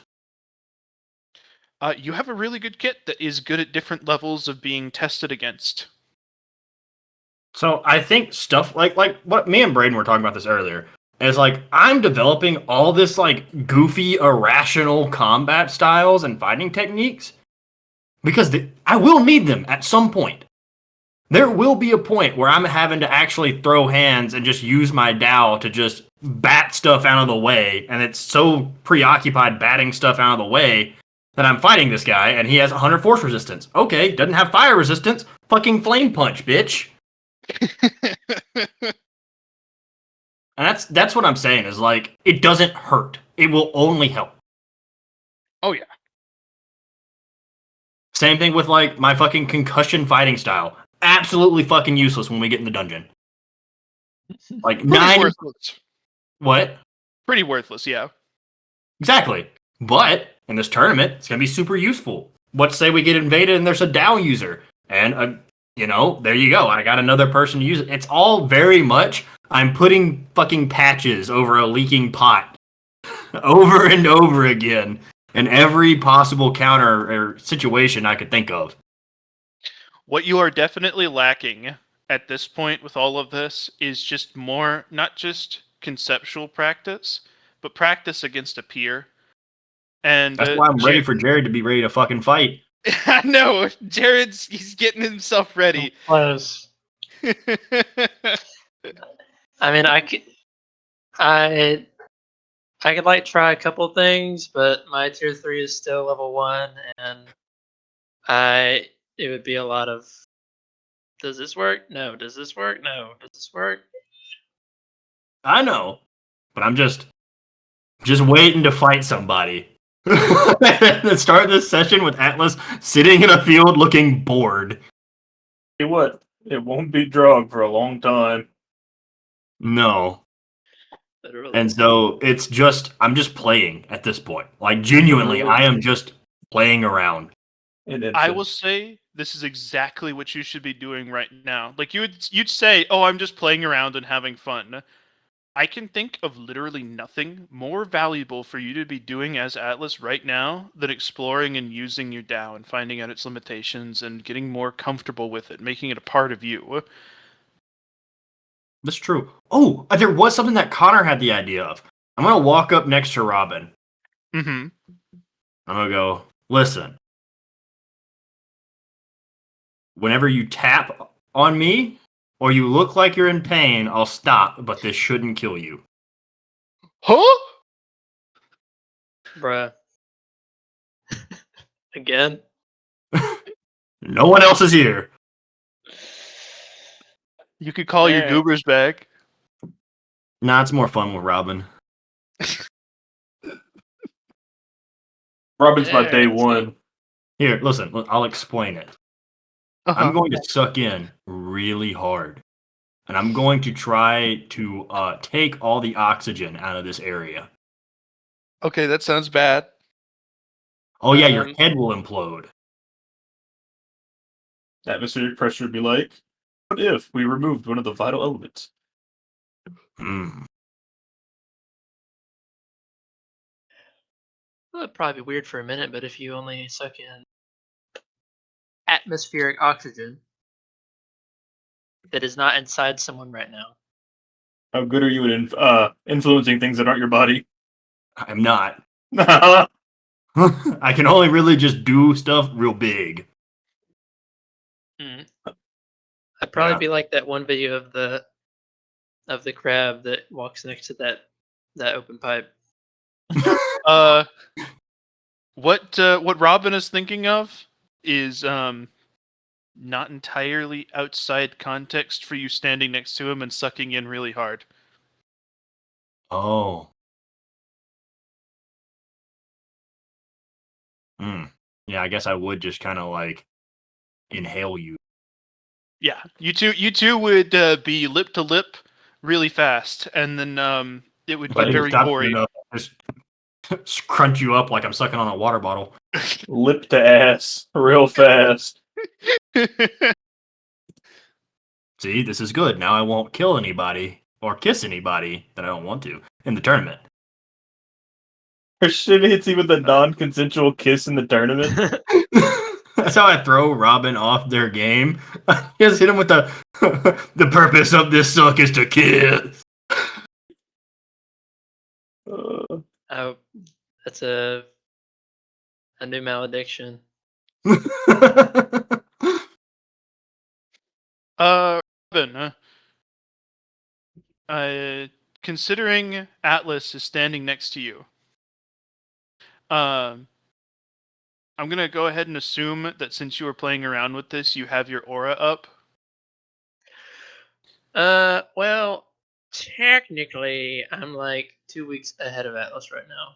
I'm perfectly fine with that. That's fine. Can I get a yes or no?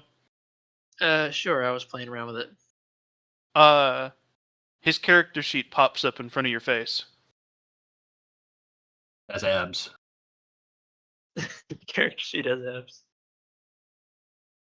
Whoa, Atlas, I can see your character sheet. Oh yeah? Where? What you got in here? My stats. Do you want to do anything You should cool? you should do a crazy funny ha ha prank and go in and turn off the skill that gives him a percentage amount of recovery equal to his might. Yeah, Just kill me. that's actually pretty close to what I was like. Yo, Christian, when I get the power, this would be a haha in the tournament, and then and then you find like a way around it, and then either you blow up or I blow up instantly. That's how it resolved. But I say to Atlas, yo, earlier I was messing around with my own character sheet. I gave myself a buff, and punched that tree over there, and you just see like a juvenile looking tree just scorched. The top half is gone. It was pretty cool. Oh, so something like Atlas just walks over to another tree and just flicks it. Yeah, basically that. Very good. So now, You could totally give Atlas a times 1,000 damage multiplier too. You know what would be really crazy, you want to Robin? shatter reality? Could you technically raise the damage cap for 1 turn for me? I was thinking about lowering it actually, because I thought raising it would be a problem. But we can, you can do it if you want. Can you just try once, and then if you can, maybe raise it to, I don't know, like 10,000?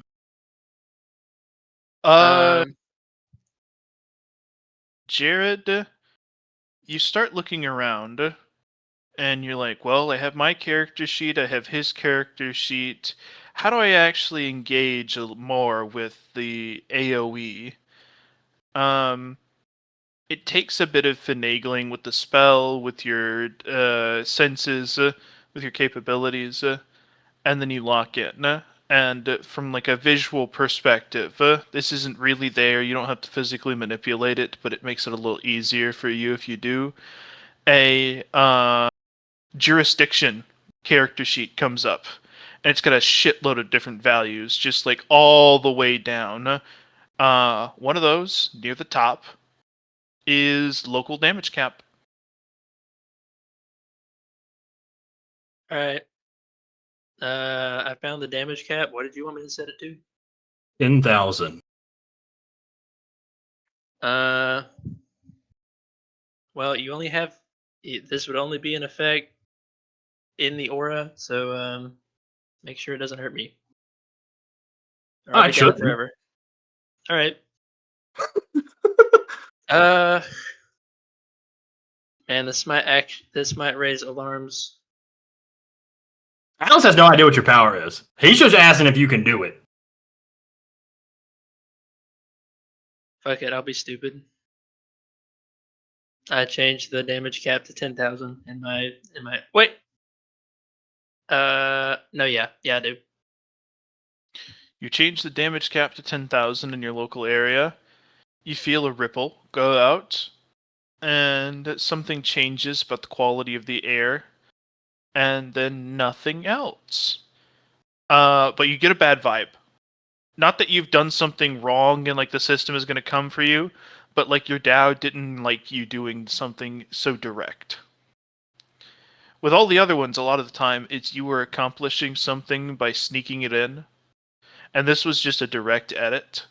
And it doesn't feel like that's... like, for instance, it would have liked it more had you set the tier of the zone to, like, tier 2. That would be so much better for me, actually.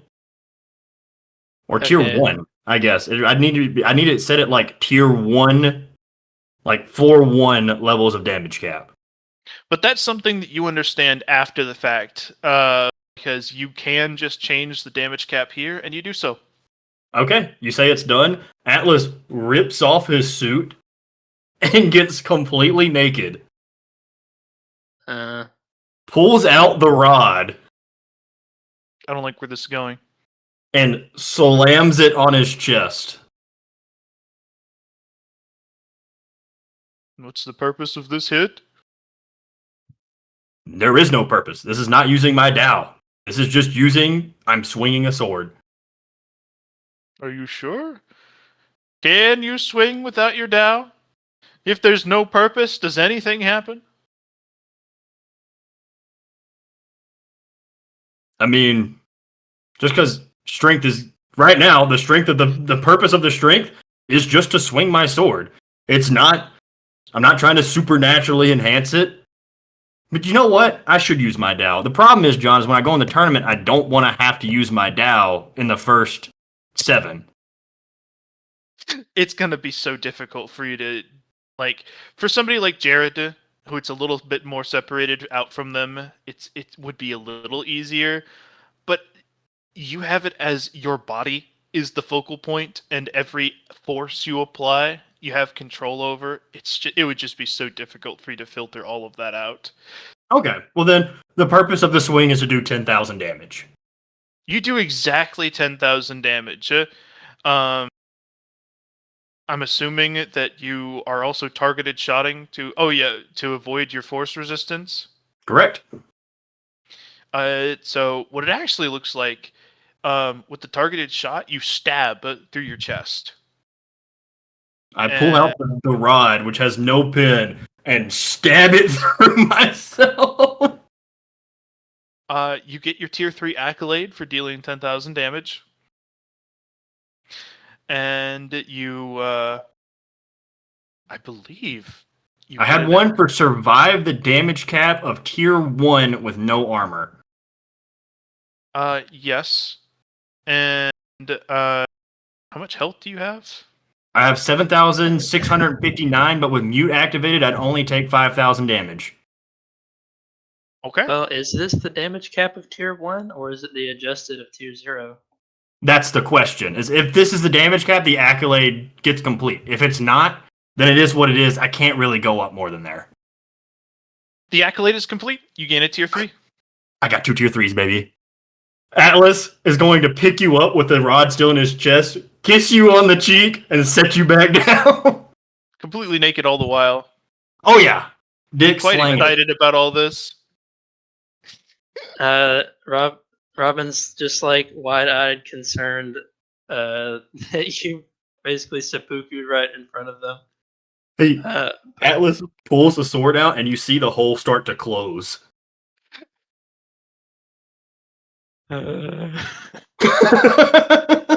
Robin, every time you see Atlas do something, you're more concerned that he's getting further and further from human. Huh? Yeah. That should be that concern has long since left the building. Like, you know for a fact. Lit my hand on fire like plasma, John. You know for a fact you could still kill him if you just turned off his weak point right now, because he'd just explode because of too much power. But it feels like he's above and beyond logic sometimes. He's got an aura about him. And it's kind of scary, but it's also kind of cool and inspiring. Thankfully, he's my friend. I mean, John has said the way you deal with my type of character in a raid in this world is you send them to a different universe and hope they don't get back too fast. Oh, that actually raises a question. Can I attach? I know I can put the aura in one spot and I can have it follow me. I can't have it follow someone else, right? Baseline, according to the rules of the skill itself, you can't. And with your passive, you don't really have. That's kind of like an auto cast, similar to how you would have like auto cast from. Oh, wait. Enchanted items, but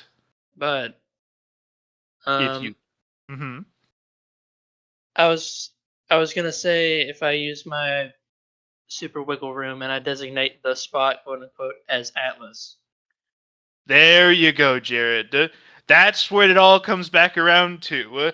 You're just as much of a cheat code as he is in the different area, because you have everything you built up to now, all of the like infiltration, all of the tier 3 special malediction, everything wasn't taking into account the fact that the rules under which you're working under are very bendy.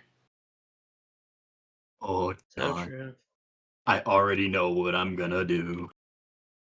Unfortunately, we will have to wait as you have finished up here, Christian. No, we're not. John, I will tell you right now.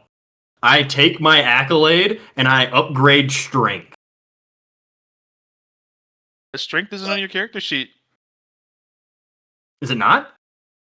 Oh, wait. You know what I still haven't done? I upgrade my fucking class. Oh,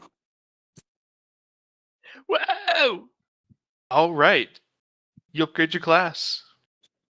Dang, I guess we'll have to find out what happens next time.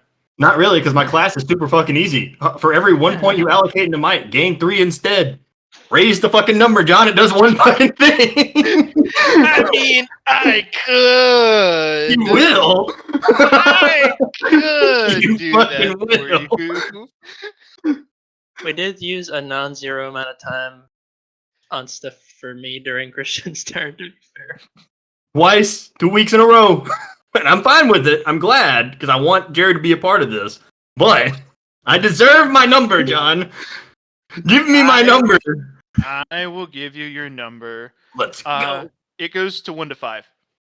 Oh my god. I just creamed. Where's my fucking Excel sheet? Also, let me tell you now, whenever you like classed up, Mhm. it was gonna go to 1 to 10. Oh. Now, it's gonna be more than that. Oh, I'm a monster. Now? I'm a monster. I'm Now? a monster. Dude, Atlas's strength is gonna have like its own field of gravity. I now have 1,000 base might, John. So true. Does it crystallize? Ah. You know that whenever you were in the history dungeon, you hit that at 1,000 strength. Uh-huh. I have 129 stat bonus. Wait, no, this is on the right sheet. 1 second. From 30 to 50. Wait. Wait a second. 1 second. What?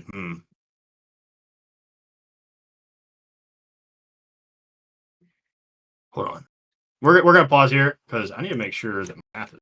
It's been a while since I did this, but I'm almost positive this is correct because I've Have added fun it up. with by the hand. math then. Also, hello Evan. I'm gonna drop camera Boost Wayne out because we are finishing up. Thank you everybody for another session of D&D. Huzzah. Oh, yeah, that is All the right. homies Having